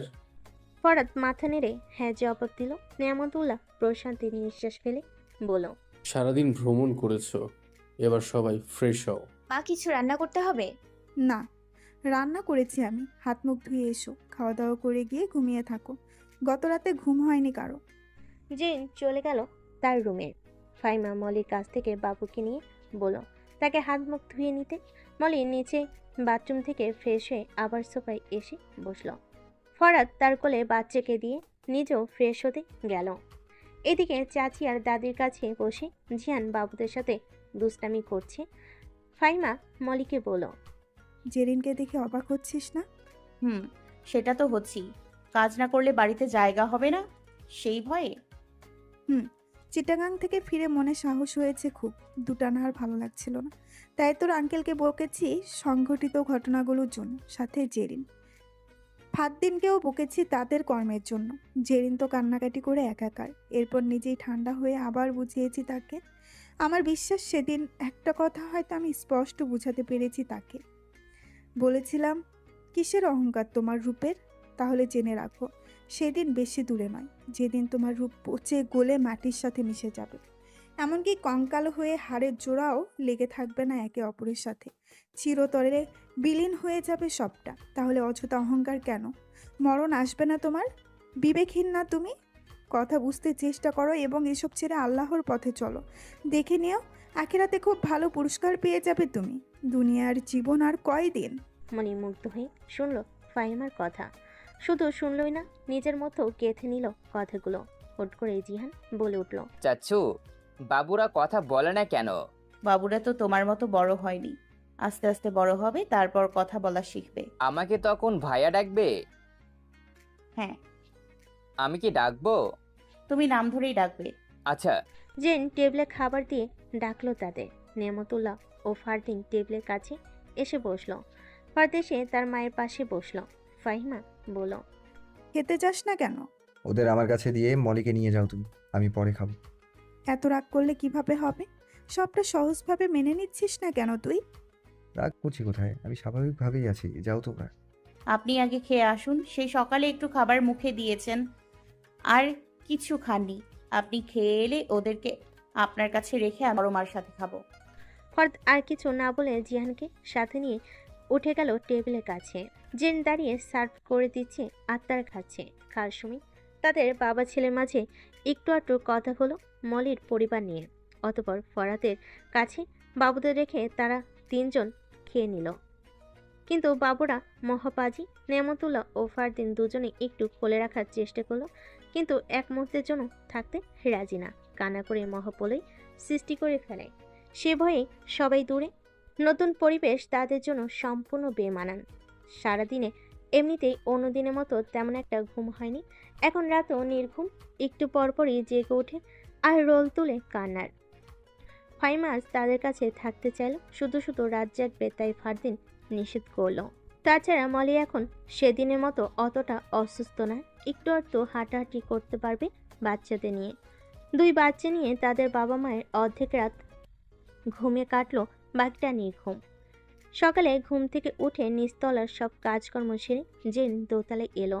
মলি বাচ্চাদের নিয়ে বসে আছে আর ফরাদ গোসল করছে। জেন দরজার কাছে এসে বলল, মলি আসবো? হ্যাঁ ভাবি, জিজ্ঞেস করার কি আছে? আছে অনেক কিছুই। বাচ্চারা ঘুমাচ্ছে। একজন জেগেছে, অন্যজন ঘুমিয়ে আছে। জেন বাচ্চার কাছে এসে নাক স্পর্শ করে নাড়াতেই সে হাত পা ছুঁড়ে মুখে হাসি ফুটিয়ে তুলো। তা দেখে জেরিনও হেসে উঠে বলল, ইস, এমনিতে কোলে আসতে চায় না, এখন মায়ের কোলে শুয়ে শুয়ে পাকনামি। ভাবি, আপনি কি প্রেগনেন্ট? এমনটা কেন মনে হলো? না মানে কেন জানি মনে হচ্ছে আপনাকে দেখে।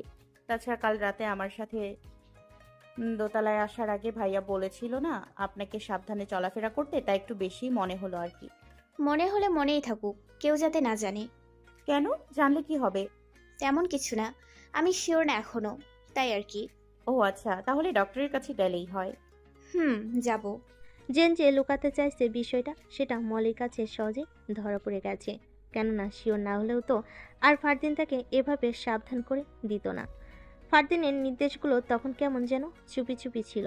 তাই মলির সন্দেহ নিয়ামত উল্লাহ জেনকে দায়িত্ব দিয়েছে বাচ্চাদের সহ মলির দেখাশোনার। তাই সে নিজ দায়িত্ব পালনের জন্য এই বিষয়টি গোপন রাখছে। বাচ্চার সাথে আরেকটু খেলা করে জেরিন বলল, বাচ্চাদের ময়লা কাপড় চোপড় কোথায়? ধুয়ে দেই আমি। ওর বাবা নিয়ে গেছে। ধুয়ে দেওয়ার জন্য? হ্যাঁ। বাবা, জিহান ছোট থাকতে তার কোলে হিসু করে দিলেই চেঁচিয়ে আমাকে না হয় মাকে ডাকা শুরু করতো, আর এখন নিজে ধুয়ে দেয়। ভাবা যায় এগুলো? সবকিছু তো নিজে করে, যেন তিনি প্রশিক্ষণ প্রাপ্ত। হ্যাঁ, ঘাড়ে পড়েছে তাই এত দক্ষ হয়ে গেছে। তাহলে আমার আর কি কাজ? জিহানকে রেডি করে দিয়ে আসি স্কুলের জন্য, পরে তোর জন্য খাবার নিয়ে আসি। কথা বলে বসা থেকে উঠতে যাবে, এরই মাঝে জিয়ান দৌড়ে রুমে এসে লাফ দিয়ে খাটে উঠে বসলো এবং বলল, আমি আজ স্কুলে যাব না। মায়ের দেবো একেবারে। স্কুল মিস করা যাবে না, সামনে এক্সাম। আজ তো আর না, আব্বুর কাছে বলে এসেছি আমি আজ মেওতাজো ফায়জায়ের সাথে খেলবো আমি। স্কুল থেকে এসেও তো খেলতে পারবে বাবা। আমি আজ যাচ্ছি না।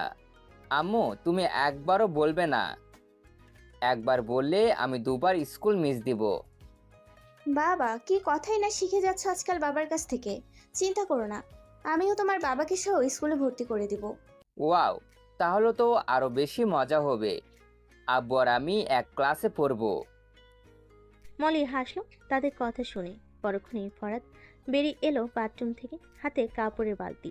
জেরিন বলল, ফরহাদ, তোমার খাবার কি দোতলায় নিয়ে আসবো? কোনো প্রয়োজন নেই। ফরাদ ছাদে যাওয়ার জন্য বালতি নিয়ে বেরিয়ে গেল রুম থেকে। পিছু পিছু ছুটল জিহান। জেরিন নিচে এসে আবার মলির জন্য খাবার নিয়ে উপরে এলো। মলি খেয়ে নিল। এতক্ষণ জিহান বাচ্চাদের সাথে খেলতে লাগলো আর ফরাদ শার্ট পরে মাথা আঁচে নিয়ে ফিটফাট হয়ে গেল। ফরাদ বাচ্চাদের কপালে চুমু দিয়ে জিহানকে নিয়ে নাস্তা করার জন্য বের হতে গেলে মলি বলল সেও যাবে। ফরাদ নিষেধ করার আগে সে বলল, একা একা কতক্ষণ বসে থাকবে? তার চেয়ে ভালো বাচ্চাদের নিয়ে নিচে গিয়ে বসে থাকুক, তাহলে আর ফাহিমাকেও সিঁড়ি বেয়ে উপরে উঠতে হবে না বারবার। তাই ফরাদ বাচ্চাদের কোলে নিয়ে নিল। মলি খাবারের প্লেট ধুয়ে সাথে নিয়ে এলো। জেন এগিয়ে এসে বলল, এগুলো আনতে কে বলেছে? আমিই তো যেতাম উপরে। এতটা অচল না আমি, একটু আধটু কাজ করতে পারবো। আর খাবার উপরে নিয়ে যেতে হবে না, আমি নিচে আসতে পারবো। জেন প্লেট নিয়ে গেলে মলি এসে সোফায় বসলো। ফরহাদ তার কাছে বাচ্চাদের দিয়ে খেতে বসলো। জিয়ান মলির পাশে। আজও মলি ও ফরহাদের মতো দুজনকে একসাথে নিয়েছি বলে খাওয়া শেষ করে নেয়ামতুল্লাহ এসে মলির কাছ থেকে একজনকে নিয়ে সোফার অনুপাশে বসলো। জিয়ান অনুপাশে বসে তার সাথে দুষ্টামি করে। এখন সে কাঁদছে না। ফরহাদ এসে বলল, বাবা, ওরা এখানে থাকলে আমি আর চিটাগাং যাব না। তাহলে ওদিকটা দেখবে কে? কিন্তু এদিকে তো আমার প্রয়োজন। হ্যাঁ, তাহলে ফারদিন চলে যাক চিটাগাং। ফরহাদ না হয় এখানে ব্যবসার সামাল নেক। মলি লক্ষ্য করলো মুহূর্তে ফারদিনের মুখটা মলিন হয়ে গেছে। জেন জিহানকে খাওয়ানোর জন্য প্লেট নিয়ে এসেছে। বাবার কথা শুনে মলিন মুখে ফারদিন ওদিকে জেনের দিকে তাকালো। জেনে মনোমালিন্য। নিয়ামতুল্লাহ ফারদিনকে বলল, কি, যাবি না? হ্যাঁ, তুমি বললে যাব না কেন? ফরহাদ, চলো তাহলে, আজ দেখে শুনে সবটা সামলে নাও। না, আজ মলির বাড়িতে যাব। সামনের সপ্তাহে বাচ্চাদের আকিকার অনুষ্ঠান করা হবে, দাওয়াত দিয়ে আসবো। আচ্ছা, যাও তাহলে, আমি অফিস যাই এখন। ফারদিন অফিস চলে গেল। নিয়ামতুল্লাহ ফাহিমাকে বলল একটু পর যেন রেডি হয়ে থাকে। ফরহাদ দোতলায় চলে গেল। ফাহিমা এসে মলির কাছ থেকে বাবুকে নিয়ে মলি সাবধানে হেঁটে হেঁটে দোতলায় চলে এলো। ফরহাদ বারান্দায় দাঁড়িয়ে ফোনে কথা বলছিল। মলি এসে তার পাশে চুপচাপ দাঁড়িয়ে রইল। ফরহাদ ফোনে কথা বলা শেষ করে তাকে বলল, এই জন্যই তো নিষেধ করেছিলাম, বারবার উপরে আসবে আর নিচে নামবে, তারপর আমাদের দৌড়াদৌড়ি করতে হবে হসপিটাল। কথা বলতে বলতে ফোন পকেটে রেখে মলিকে কাছে টেনে ঠোঁটে আলতো করে কামড় বসিয়ে দিল। অতঃপর কোমর জড়িয়ে রেখে আবার বলল, কোনো সমস্যা বাঁধালে মেরে ফেলবো একেবারে। ছি, এখন আর সেই ভয় নেই যে নিচ থেকে কেউ দেখবে। আজ তো নিচে কেউ নেই, জহির ভাই ও প্রান্তে, তাছাড়া কে দেখবে দেখুক, আজ কোনো সমস্যা নেই। চিটাগাং আপনারই যাওয়া প্রয়োজন ছিল। কেন? জেরিন ভাবি প্রেগনেন্ট। হুম। তো আবার কি, ফারদিন ভাইয়া এখানে থাকার প্রয়োজন না। আপনি ভাইয়ার অবস্থায় থাকলে সেখানে যেতে চাইতেন।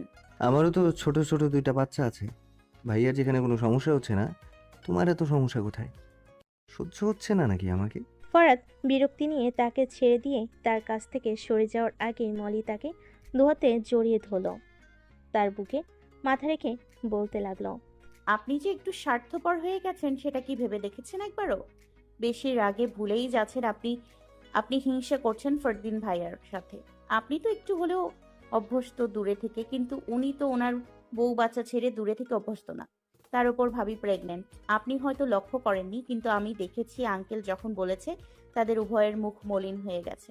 তাছাড়া আপনিও জেরিন ভাবির সাথে কেমন ভাবে কথা বলেন। তারা তো শুধরে নিতে চাইছে, তাহলে সুযোগ দিচ্ছে না কেন? সুযোগ না পেলে তারা শুধরাবে কি করে?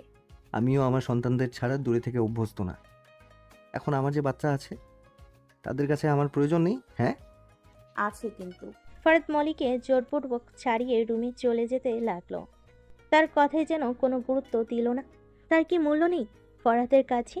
সেই পরীক্ষা নিতে এবার মলি বলে উঠল, শুধুমাত্র বড় মা বলেছে বিধাই আপনি বিয়ে করেছেন না আমাকে। হ্যাঁ। আসলে আমি খুব বোকা, বুঝে উঠতে পারি না সঠিক সময়ে।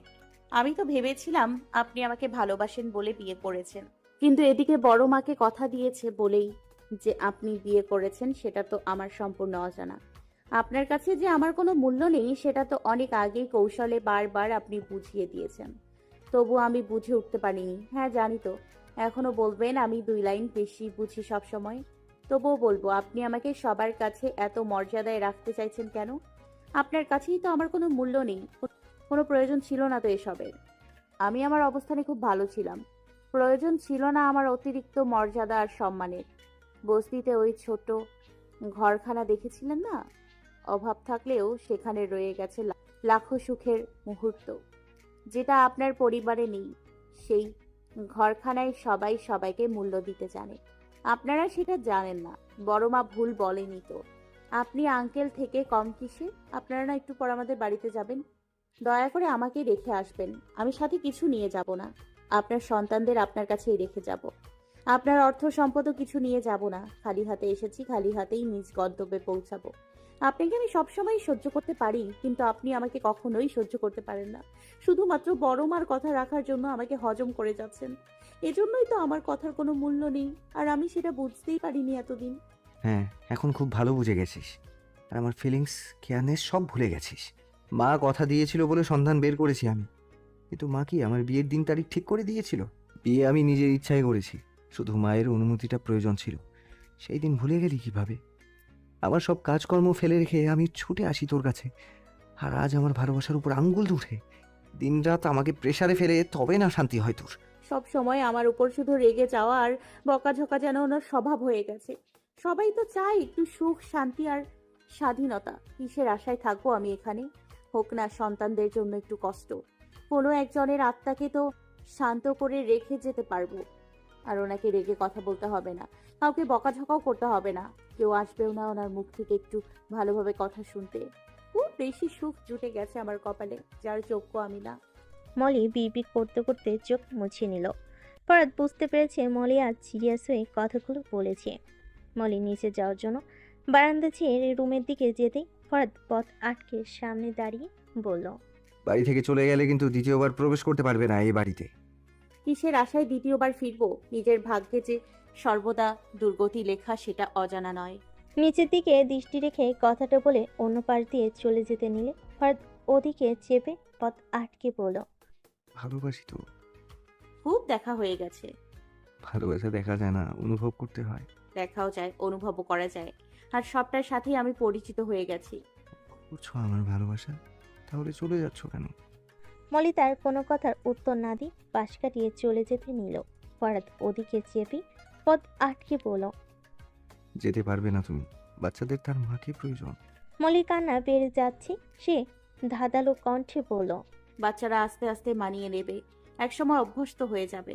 বুঝতেই পারবে না কখনো তার মা ছিল পাশে। আমি না হয় দূরে থেকেই তাদের ভালোবাসবো। বাচ্চাদের বাবারও তাদের মাকে প্রয়োজন। মনে হয়নি সেটা কখনো। আর যদি হয়েও থাকে, বাচ্চাদের বাবাও নতুন কাউকে এনে মিটিয়ে নেবে প্রয়োজন। এতক্ষণ কথা বলতে বলতে তারা এপাশ ওপাশ করে যাচ্ছে। মলির কথা শুনে ফরহাদ এবার তার দুবাহু চেপে ধরে জোর গলায় বলল, আমার তোমাকেই প্রয়োজন। কড়া কণ্ঠ শুনে মলির চলচল চোখে ফরহাদের চোখের দিকে তাকালো। তার চোখ একটুও মিথ্যা বলছে না, বরং এই কঠিন দৃষ্টি খুব কঠোরভাবে প্রকাশ করছে ফরহাদ মলিকে কতটা ভালোবাসে, যেটা মলির আগেও জানা ছিল। আর আজ ভালোবাসার এত তেজ দেখে তার ঠোঁটের কোণে ফুটে উঠেছে এক চিলতে হাসি রেখা, যা তাহার মহারাজের দৃষ্টি এড়িয়ে প্রত্যক্ষভাবে হৃদ স্পর্শ করে গেছে। সাথে সাথেই কলি থেকে পরিপূর্ণ হয়ে ফুলে উঠেছে হৃদ নামক গোলাপ, যার মাধুর্য এখন কাছে টানছে বাগিচার রাজ্যের রানী মালিনীকে। আজ সে একটুও ভয় পাচ্ছে না, একটুও অস্বস্তি হচ্ছে না, বরং খুব ভালো লাগছে। বইটাহীন তরি যেমন স্রোতস্বিনীতে হারিয়ে যায়, ঠিক তেমন করেই তার দৃষ্টির মাঝে হারিয়ে যেতে ইচ্ছে করছে মলি। স্বেচ্ছায় তার একটা হাত উন্মুক্ত করে ফরহাদের মাথার পেছনে নিয়ে গেল। ফরহাদ তাকে দু হাতের বন্ধনে বেঁধে কাছ থেকে আরও কাছে টেনে নিল। হৃদয় থেকে হৃদয়ে কথা হচ্ছে শত থেকে হাজার হাজার থেকে লাখো, আর লাখো থেকে কোটি কোটি, সাথে সমস্ত মুখে কোমল স্পর্শ। লজ্জায় নতশির মলির মাথা। ফরহাদ কানে কানে ফিসফিস করে বলল, চোখে ভালোবাসা কাহারে কয়? আপনি আমায় নিয়ে যাহা ভাবেন আর যাহা অনুভব করেন তাহারই ভালোবাসা কয়। মলির এমন উত্তর শুনে ফরহাদ শব্দ সহযোগে শরীর কাঁপিয়ে হাসতে লাগলো।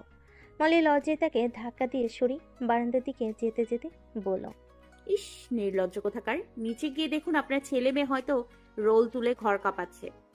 নিচে নামবে না আর একবারও, আমি তাদের উপরে এনে দিচ্ছি। ফরহাদ রুম থেকে বেরিয়ে আবার ভেতর ঢুকে দরজার সামনে যে বলল, চিটাগাং কি তাহলে আমি চলে যাব? মলির চেহারায় বিষণ্ণতা নেমে এলো। সে ফরহাদের দিকে তাকিয়ে বলল, অন্য কোনো ব্যবস্থা করা যায় না? ফরহাদ কোনো জবাব না দিয়ে বিষণ্ণ চেহারা নিয়ে বেরিয়ে গেল। মলি জানালা দিয়ে বাগানের দিকে তাকিয়ে নিয়মিত পানি দেওয়া ফুলের গাছগুলো তাজা আছে, কিন্তু সৌন্দর্য নেই, কেমন যেন এলোমেলো দেখাচ্ছে। আগাছা কেটে পরিষ্কার করে না, বাগানের ময়লা পরিষ্কার করে না, নোংরা নোংরা দেখাচ্ছে পরিবেশ, তবুও গাছগুলো অভিমান করে না। প্রকৃতির নিয়ম মেনে চলে, তার গায়ে ফুল ঠিকই ফোটে। নেয়ামতুল্লাহ, ফাইমা ও ফরহাদ মালিনীতে বাড়িতে গিয়েছে।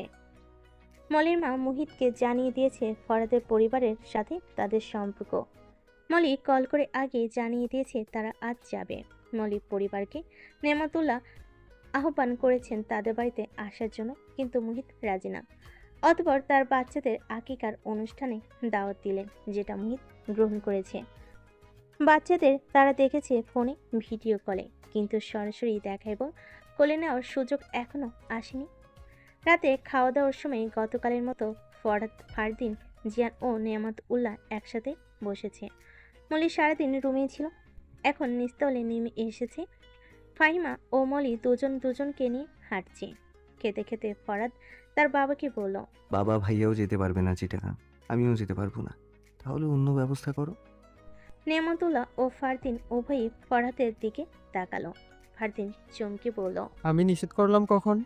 তুমি নিষেধ করোনি ঠিক, কিন্তু যেতে ইচ্ছে করছে না তোমার। ইচ্ছে না করার কারণ কি? ভাবি প্রেগনেন্ট, এই অবস্থায় রেখে ভাইয়া নিশ্চয়ই যাবে না সেখানে। এদিকে আমিও যেতে পারছি না ছোট বাচ্চাদের রেখে, তাহলে অন্য ব্যবস্থা তো করতেই হবে। ফারদিন সহ নেয়ামত উল্লাহ ও ফাইমা তাকালো জেনের দিকে, আর জেন তাকিয়ে আছে মলির দিকে। মলি চোখ বড় বড় করে তাকিয়েছে ফরহাদের দিকে। মিসেস ও মিস্টার উল্লাহ ভাবছেন খবরটা সত্যি কিনা। ফারদিন ভাবছে ফরহাদ জানে কিভাবে, আর জেরিন ভাবছে মলিকে নিষেধ করা সত্ত্বেও মলি বলে দিল কেন। আর মলি ভাবছে ফরহাদ কতটা নির্লজ্জ হয়ে সরাসরি বাবার সাথে ভাবি প্রেগনেন্সির কথা বলতে পারে, একটু আটকালো না তার মুখে। ফাইমা বলল, জেরিন প্রেগনেন্ট? আমি তো জানি না। ফরহাদ জানলে কিভাবে? কেন? মলি তো বললো। মলির চোখ তো আগেই বড় বড় হয়ে গেছে, এখন শুধু মুখটাও হা হয়ে গেছে। সে সবার দিকে তাকিয়ে দেখলো নেয়ামতুল্লাহ বাদে বাকি সবার দৃষ্টি তার দিকে। সে এখন করুণ দৃষ্টিতে ফরহাদের দিকে তাকিয়ে আছে। ফরহাদকে এখন চিপি গিলে ফেলতে ইচ্ছে করছে তার। একে তো নির্লজ্জ, তার উপর কিভাবে সবার সামনে নিজের বউকে এমন লজ্জাময় পরিস্থিতিতে ফেলে দিল। নির্বোধ কোথাকার। জেন এখন কি ভাববে তাকে নিয়ে। এদিকে ফরহাদ ও নেয়ামতুল্লাহ খাওয়াই ব্যস্ত। খাবার থেকে চোখ সরিয়ে মলির দিকে তাকিয়ে বলল, এভাবে আমার দিকে তাকিয়ে আছো কেন? সমস্যা হলে সেটা না বললে সমাধান বের করবো কিভাবে? সমস্যা নিয়ে গিয়ে তোমার মতো চুপটি মেরে ঘরের এক কোনায় বসে থাকবো? মলি তার থেকে দৃষ্টি সরিয়ে ফেল আর বাচ্চাদেরকে নিয়ে অন্যদিকে হাঁটতে লাগলো। নেয়ামতুল্লাহ বলেন, তাহলে আর কিভাবে? আমি তো আর সেই ভার নিতে পারবো না। তাছাড়া ম্যানেজারের ওপর তো আর সব দায়িত্ব দিয়ে বসে থাকা যায় না। তুই ওটা ছেড়ে দিয়ে ঢাকায় ব্যবস্থা করে নে। ফারদিন যেখানে আছে সেখানেই থাকুক। সব কিছু গুছিয়ে দিয়ে তো আসতে পারবি। ফরহাদের মনে থাকা সিদ্ধান্তটাই তার বাবা নিলেন, তাই ঠোঁটের কোণে হাসি ফুটে উঠল তার। পরদিনই ফরহাদ চিটাগং চলে গেল। সেখানে দুদিন কাটিয়ে বাসার ঝামেলা মেটানোর সাথে সাথে বাড়ির ভাড়া ও কাজের মহিলার বিল মিটিয়ে ঢাকায় ফিরে এলো।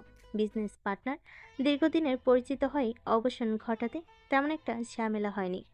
আর বাড়িতে আসবাবপত্র যা ছিল প্রয়োজন ভেদে কিছু নিয়ে এসেছে, আর অপ্রয়োজনীয়গুলো বিক্রি করে দিয়ে এসেছে। বাচ্চাদের আকিকার অনুষ্ঠানে মোহিত তার পরিবার উপস্থিত হয়েছে নেয়ামত উল্লাহর বাড়িতে। জেনে পরিবার থেকে সবাই এসেছে জেনিফা বাদে। অনুষ্ঠান ভালোভাবে সম্পাদিত হয়েছে, কিন্তু এদিকে জরুরি কাজে মলির পরিবারকে আটকে রাখা হয়েছে। মেহমান সব চলে গেলে মলি ও ফরহাদের পরিবার নিয়ে বৈঠক বসালো ড্রয়িং রুমে। নেয়ামতুল্লাহ তার ভাই রহমতুল্লাহ সম্পত্তির দলিল মোহিতের দিকে এগিয়ে দিলেন, সাথে নিজের সম্পত্তিও ছেলেদের মাঝে ভাগ করে দিলেন। ছেলেরা অমত পোষণ করলেও তিনি ঝামেলা একেবারে মিটিয়ে নিতে চাইলেন, তাই এই বন্টন ব্যবস্থা। বৈঠকে ফরহাদ তুলে ধরেছে মলির নামে সম্পত্তি উইল করা আছে। নেয়ামতুল্লাহ দলিল মোহিতের দিকে এগিয়ে দিল, মোহিত সেটা নিল না, উল্টো ফরহাদকে বলল, খুব চালাক তুমি ফরহাদ। বাবা সম্পদ এতদিন চাচার নিকট আটকে ছিল, আর সুযোগ বুঝে তুমিও কৌশলে মলিকে বিয়ে করে নিয়েছো, যাতে মলির সম্পত্তিটুকু তোমার অধীনে চলে আসে। আবার নিজেরাই আমাদের ভাই বোনের সম্পদ ভাগ করে দিয়েছো। ভাবতেই অবাক লাগে তোমাদের চালাকি। লাগবে না আমার এই সম্পত্তি। ভাইয়া, আপনার বুঝতে ভুল হয়েছে। চাচার সম্পত্তিতে আমি হাত দিতে যাব কোন দুঃখে? বাবার সম্পত্তি থেকে আমি যতটুকু পেয়েছি সেখান থেকে 50 ভাগ মলির নামে উইল করে দিয়েছি। মোহিতের জবাব দিয়ে ফরহাদ মলিকে উদ্দেশ্য করে বলল, মলি, শ্বশুরবাড়ির সম্পদের মালিক হতে চাই না আমি। আমার অর্ধাঙ্গিনী তুমি, তাই সম্পদও অর্ধেক তোমার নামেই রেখেছি। তোমার কি প্রয়োজন আছে অতিরিক্ত সম্পদের, মানে তোমার বাবার সম্পদের? মলি একবার মোহিত তার মায়ের দিকে তাকাচ্ছে, আবার ফরহাদের দিকে। ফরহাদ বলল, বলো, এটা গুরুত্বপূর্ণ বিষয়। এখানে তোমার মতামতের প্রয়োজন আছে। আমার কোনো সম্পত্তির প্রয়োজন নেই, আপনারটাও সম্পূর্ণ আপনার নামেই রাখুন। আচ্ছা, আমারটা বাদ রাখো। পিতার সম্পত্তিতে তোমার কোনো দাবি নেই? না। ওকে ভাইয়া, আশা করি এবার আপনার কাছে সবটা পরিষ্কার। হ্যাঁ পরিষ্কার, সাথে এটাও পরিষ্কার আমি কোনো সম্পদ নেব না। বাবা, এত রাগ করিস কেন? অভিমান না হয় আমার ওপর, কিন্তু এটা তো ভেবে নে, তোরও তো ভবিষ্যৎ আছে। তাছাড়াও তোর সন্তানের কথাও তো ভাববি। এটা তোর বাবার সম্পদ। মাফ করবেন আঙ্কেল, আমার বাবার সম্পদ আমার বাবাই ভোগ করে যেতে পারিনি, সেটা আমি কিভাবে ভোগ করব? আমার বাবা পরিশ্রম করে আমার জন্য যেটুকু রেখে গেছেন আমি ততটুকু নিয়ে সন্তুষ্ট। অতিরিক্ত কোনো সম্পদের আমারও প্রয়োজন নেই, ওটাতে আমার সন্তানেরও ভবিষ্যৎ নির্ধারণ হবে। মলির মা কোনো উক্তি রাখলেন না, কেননা ছেলের উপর নির্ভর করেই তিনি বেঁচে আছেন। নীলিমা হয়তো কিছু বলতে চাইছিল, কিন্তু তাদের মাঝে বলার সাহস পেল না। বেশ কয়েকবার বলার পরও মুহিতের হাতে দলিল তুলে দিতে পারল না। সন্ধ্যার পরপরই তারা চলে গেল হতাশ নেমত উল্লাহ সাহেব। ডিনারের পর বাচ্চাদের নিয়ে মলি বসে আছে খাটে হেলান দিয়ে। রুমে প্রবেশ করে মুখটা মলিন থেকে ফরহাদ আলমারিতে ঘাটাঘাটি করতে করতে জিজ্ঞেস করলো, মন খারাপ কেন? বাচ্চারা যদি গাল ফুলানো শিখে, তোমার খবর আছে। আমি চাই ওরা সবসময় হাসি খুশি থাকবে। বেড়াতে যাব না মায়ের কাছে? নিষেধ করলো কে? আপনি না গেলে কিভাবে? কবে যাবে? কালকেই চাই।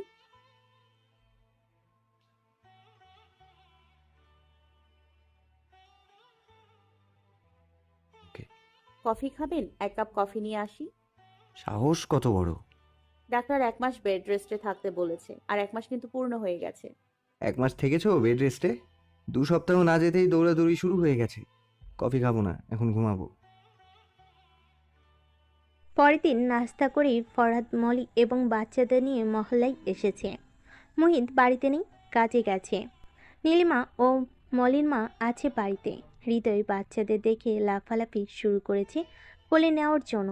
মলির মা এসে নাতি নাতনিকে কোলে নিচ্ছেন, নীলিমাও। তারা আসার পরপরই নীলিমা রান্না বসিয়ে দিয়েছেন তাদের জন্য। যত্নাদি তাদের ভালোই হচ্ছে, কিন্তু মনি নীলিমার মুখে বিষণ্ণতার ছাপ দেখতে পেয়েছে। যদিও নীলিমা উপরে হাসি খুশি ভাব নিয়ে আছে। মলি জিজ্ঞেস করেছিল তার মাকে, তার মা জানালো তিনিও জানেন না। সকাল থেকেই নাকি কেমন মনমরা হয়ে আছে, কথাবার্তা কম বলছে, জেদ নিয়ে কাজকর্ম সারছে। জিজ্ঞেস করলেও কিছু বলছে না। দুপুরে খেয়ে ফরহাদ হৃদয়কে নিয়ে বাড়ি থেকে বেরিয়ে দোকানে নিয়ে গেল। বাচ্চারা তখন ঘুমাচ্ছিল। পাশে ঘরে বসে মলির মা। মলি ঘর থেকে থালাবাটি এনে কিচেনে রাখছিল, আর নীলিমা সেগুলো ধুয়ে কিচেনে সব গুছিয়ে রাখছিল। এমন সময় মুহিত এলো বাড়িতে। মলিকে দেখে অবাকই হলো। তারপর জিজ্ঞেস করলো কে কে এসেছে। মলি জানালো সে আর ফরহাদ। অতঃপর মুহিত ঘরে যাওয়ার আগে রোজকার অভ্যাসে পরিণত ডাক দিয়ে বলল, নীলিমা, হৃদয় কোথায়? মরে গেছে নীলিমা, ডাকবেন না আর এই নাম ধরে। মুহিত থমকে দাঁড়ালো সেখানে। আর মলি মাত্রই রান্নাঘরে দরজার সামনে এসে পা দিয়েছে। নীলিমার কথার ভঙ্গি দেখে একবার সরাসরি জিজ্ঞেস করলো, কি হয়েছে ভাবি? আসার পর থেকে দেখছি তোমার মন খারাপ। কি আর হবে, আমি সবসময় খারাপ। আমার কথা কি কারো সহ্য হয়? কি বলছো তুমি? পরিষ্কার না বললে বুঝবো কি করে? কাল তোমাদের বাড়ি থেকে আসার পর আমি বলেছিলাম যে জায়গাটা নিলেও পারত। তোমার সন্তান আছে, তার কথাও একটু ভাবো। দিনকালের যা অবস্থা, বস্তি ছেড়ে ভালো জায়গায় উঠতে পারলেও সন্তানকে একটু ভালো মানুষ করতে পারবে। এটা বলাতেই আমি দোষী হয়ে গেছি। যা ইচ্ছে তাই বলেছে আমাকে। আমি নাকি লোভী, সম্পদ দেখেছি, আর লোভে পড়ে এখন তাকে উস্কে দিচ্ছি। সম্পত্তি কি আমি আমার বাপের বাড়ি থেকে নিয়ে যাওয়ার জন্য বলেছিলাম, নাকি ওনার নিজ সন্তানের জন্যই বলেছিলাম? নিজের সন্তানের যে ভবিষ্যৎ পড়ে আছে সে খেয়াল ওনার নেই? এইটুকু বলতেই যে আমি খারাপ হয়ে গেলাম? যদি লোভী হতাম তাহলে বলুক আমাকে, কিসের লোভে আমি এখানে পড়ে আছি, নিজ হাতে এতদিন ধরে সংসার সামলে যাচ্ছি। কোনো আহামরি দাবি রেখেছি নাকি ওনার কাছে? মুখ ফুটে এই সব কিছু বলতে গেলে তো আবার মাই পড়বে আমারই ওপরে, তাই চুপচাপই সহ্য করে যাচ্ছি। মলি তাকালো মুহিতের দিকে। মুহিত ছোটখাটো একটা নিঃশ্বাস ফেলে ঘরে প্রবেশ করলো। মলির বিবেচনায় নীলিমা ঠিকই বলেছে, আর সেও এজন্যই এখানে এসেছে। মুহিত হাত মুখ ধুয়ে নিলে মলি খাবার নিয়ে এলো মুহিতের জন্য। বেড়ে দিয়েছে আবার নীলিমাই। মুহিত হাত মুখ ধুয়ে প্লেট নিয়ে বলল, বাবুরা কোথায়? ঘুমাচ্ছে। খেয়েছিস? হ্যাঁ ভাইয়া, কিছু কথা বলার ছিল। বল। ভাবি কিন্তু ভুল বলেনি কিছু। জমিটা তোমার নেয়া প্রয়োজন, বাবার ভাগ্যে ছিল না, বাবা ভোগ করতে পারেনি। এখন ফেলে আসা দিনগুলো ভেবে কি আগামী দিনগুলো নষ্ট করবে? তোমার সন্তানের ভবিষ্যৎ নিয়ে তো ভাবো। এখানে কজন মানুষ প্রতিষ্ঠিত হতে পারছে দেখো তো। যারা নিজ চেষ্টায় একটু আধটু উন্নতি করতে পারছে, তারা সুশৃঙ্খল জীবন যাপন করতে দূরে কোথাও বসত গড়ে তুলছে। আর বাকিরা ছন্ন ছাড়া, নিজ আত্মীয়েরই খবর নেই, যে যাকে নিয়ে ব্যস্ত। এখানে থাকলে আশেপাশের সবাইকে দেখে তোমার সন্তানও তো এমনই হবে। নিজ প্রচেষ্টা থাকলেও পারবে না তেমন ভাবে মানুষ করতে, কেননা পরিস্থিতি তাদের দিকেই ধাবিত করবে। আশপাশটা ভালো হলে আমি বলতাম না, কিন্তু এখন বাধ্য হচ্ছি। সেখানে গেলে সেই পরিবেশে থেকে একটু ভালো কিছু প্রত্যাশা করতে পারবে সন্তানের কাছে। আঙ্কেলও খুব আশা নিয়ে বাবার সম্পত্তি তোমার হাতে তুলে দিতে চেয়েছে, কিন্তু তুমি ফিরিয়ে দেয়ায় হতাশ তিনি। এমনিতেই তিনি আমাদের জীবন ধারণ ও বাবার মৃত্যুর সংবাদ শুনে অনুতপ্ত। তার উপর একটা ইচ্ছে এখনো পুষে রেখেছে, তোমাদের ও বাড়িতে তুলবে যাবে। একটু ঠান্ডা মাথায় ভেবে দেখো। একদিক দেখলে তো হবে না, আর সব দিক বিবেচনা করেই সিদ্ধান্ত নাও। সেখানে গেলে এ বাড়ির কি হবে? এটাও তো আমার বাবার পরিশ্রমের টাকায় কেনা বাড়ি। বাবার কত স্মৃতি জড়িয়ে আছে এখানে। যদি একটা আশ্রয়হীনদের দান করে দাও, তাহলে কি ভালো হবে না? আমার একান্ত ভাবনা এটা। বস্তি সর্দার কি সেটা হতে দিবে? আশ্রয়হীনদের নামে উইল করে দিলে কৌশলে নিজেরাই ভোগ করে নিবে। তাহলে উইল না করে তোমার অধীনে রেখেই তাদের আশ্রয় দাও প্লিজ। চলে আসো না ও বাড়িতেই। আচ্ছা, যাব। নীলিমা খেয়েছে? মায়ের সাথে অল্প খেতে দেখেছি। মুহিত এটো হাতেই দরজার সামনে সে নীলিমার নাম ধরে ডাকলো। নীলিমা রান্নাঘরের দরজার সামনে বসে সবজি কাটছিল। মুহিতের ডাকে একবার তাকিয়ে আবার নিজের কাজে মন দিল। মুহিত আবার বলল, হ্যাঁ, ডাকছি না তোমাকে? আমার আবার প্রয়োজন পড়ে নাকি কারো? আমি তো খারাপ, তাই কারোটাকে সাড়া দিই না। যাবো ও বাড়িতে, চলে আসো এবার। তাতে আমার কি? আরে বললাম তো যাব। তোমার বাপের বাড়ি পাঠাবো না সম্পত্তি, আমার ছেলেমেয়ের জন্যই নিব। নীলিমা তার কোনো প্রত্যুত্তর করলো না। মলিতাদের রাগ অভিমান দেখে মিটিমিটি হেসে কিচেনের দিকে এগোচ্ছিল, কিন্তু মুহিতের শেষের কথাই থেমে গিয়ে বলল, ভাইয়া, তোমার তো এক ছেলে, মেয়ে আবার এলো কোথা থেকে? কেন, নীলিমা বলেনি? আর এক ছেলে বা মেয়েও তো আসছে শীঘ্রই। মলি অবাক হয়ে বলল। এদিকে মুহিত বাটি সরিয়ে নীলিমাকে টেনে উঠিয়ে ঘরের দিকে নিয়ে যেতে লাগলো। নীলিমা এটো হাত দেখে বুঝতে পারছি খাওয়ার জন্য নিয়ে যাচ্ছে, তাই বলতে লাগলো, আমি খেয়েছি একটু আগে আমার সাথে। আমি খাইনি, চলো। মলি মৃদু হাসলো তাদের কাণ্ড দেখে। একটু পরে নীলিমা খাবার চিবোতে চিবোতে আর আঁচলে মুখ মুছতে মুছতে বেরিয়ে এলো ঘর থেকে। তার চেহারা দেখে বোঝা যাচ্ছে অভিমানের সমাপ্তি ঘটেছে। মলি তার সাথে হাঁটতে হাঁটতে বলল, ভালোই তো, একদিকে একজন ওদিকে একজন। ওদিকে আবার কে? আমার যা ও পোয়াতি। তুমি আবার অসুস্থ শরীর নিয়ে খেটে খুঁটে মরো না? আরে না, এতটা ভারী হয়নি এখনো, আমি যত্নে আছি তাদের কাছে। দেখেই বোঝা যায়। নীলিমা আবার সবজি কাটতে বসলো। মলি পাশে দাঁড়িয়ে রইল। হৃদয়কে কোলে নিয়ে ফরাদ বাড়িতে ফিরতে মলি হাসি মুখে তাকালো তার দিকে। ছোট উঠোনে নেমে ফরাদের দিকে এগিয়ে যেতেই ফরাদ বলল, হঠাৎ মলিন মুখে হাসির কারণ কি? ভাইকে বুঝিয়েছি, ভাইয়া যেতে রাজি হয়েছে ও বাড়িতে। জন্যই এখানে এসেছিলে না আজ? হুম। যাক, এতদিনে তোমার দ্বারা একটা কাজ তো হলো। যদি একটু হয়েছে তাহলে। নিজেকে একেবারে বুদ্ধির জাহাজ মনে করে। মুহিত খাওয়া শেষ করে প্লেট নিয়ে বের হতে ফরাদকে দেখে জিজ্ঞেস করে, কেমন আছে? ফরাদও জবাব দিল। তারপর পারিবারিকভাবে হয়ে গেল ছোটখাটো এক পিঠা উৎসব। ও পরিবারের সবাই এসেছে মুহিতের আমন্ত্রণে। অতি শীঘ্রই মুহিত তার বাবার পিতৃনিবাসে উঠবে। আজ বাগানটা খুব পরিপাটি দেখাচ্ছে। সকালে ফরহাদ আগাছা পরিষ্কার করেছিল, আর এখন বিকেলে এই প্রথম ফাইজা ও মুবিনকে কোলে নিয়ে মলি ফরহাদ বাগানে এসেছে। সাথে এসেছে জিহান। ফুলের সাথে খেলা ও ছবি তোলা হয়েছে সবার। মলি তার কোলে থাকা বাচ্চাকে বলল, ফাইজা, মুবিন, আমার তো ইচ্ছে ছিল তোদের ডাক নাম রাখবো ফুল আর মুকুল। মলির কথা শুনে ওদিক থেকে ফরাদ ও অন্য বাচ্চাকে কোলে নিয়ে হাঁটতে হাঁটতে জবাব দিল, হ্যাঁ জানি তো, শেষ পর্যন্ত যে আমাকে বাগানের মালি বানিয়ে ছাড়বে আর ও থেকে যাবে মালিনী। মলি হি হি করে হেসে উঠল ফরাদের কথা শুনে। সন্ধ্যায় বাচ্চাদের পাশে নিয়ে দুজন বিকেলের তোলা ছবিগুলো দেখছে। মলির কোলে একজন সজাগ দৃষ্টিতে তাকিয়ে আছে, আর ফরাদের কোলে একজন। ফরাদ বাচ্চার কোলে নিয়েই উঠে এসে আলমারি থেকে একটা ফটো অ্যালবাম বের করে মলির দিকে দিল। মলি একের পর এক ছবি দেখে চরম অবাক। যে যখন বাগানে কাজ করত আর ফুলের সাথে কথা বলতো এবং খেলা করত, সেই মুহূর্তগুলো দোতলার বারান্দায় দাঁড়িয়ে দাঁড়িয়ে ফরাদ ক্যামেরা বন্দি করত। এজন্যই মলি তাকে মাঝে মাঝে দোতলায় দাঁড়িয়ে হাসতে দেখত। অ্যালবাম থেকে মলি চোখ সরিয়ে ফরাদের দিকে তাকিয়ে দেখল পলকহীন তাকিয়ে আছে তার দিকে। তাই নির্দ্বিধায় জিজ্ঞেস করলো, কি দেখেন এমন করে? দেখি আমার রূপকথাকে যে কিনা সেজেছে ভিন্ন সময়ে ভিন্ন রূপে। দেখি আমার অর্ধাঙ্গিনীকে যে কিনা বসে আছে আমার সর্বাঙ্গ জুড়ে। দেখি আমার রজনীকে যে কিনা আটকে পড়েছে প্রথম ও মনোমুগ্ধকর সুবাসে। আমি তো দেখি আমার মালিনীকে যে কিনা সর্বদা থাকবে আমার বাগিচার রানী হয়ে।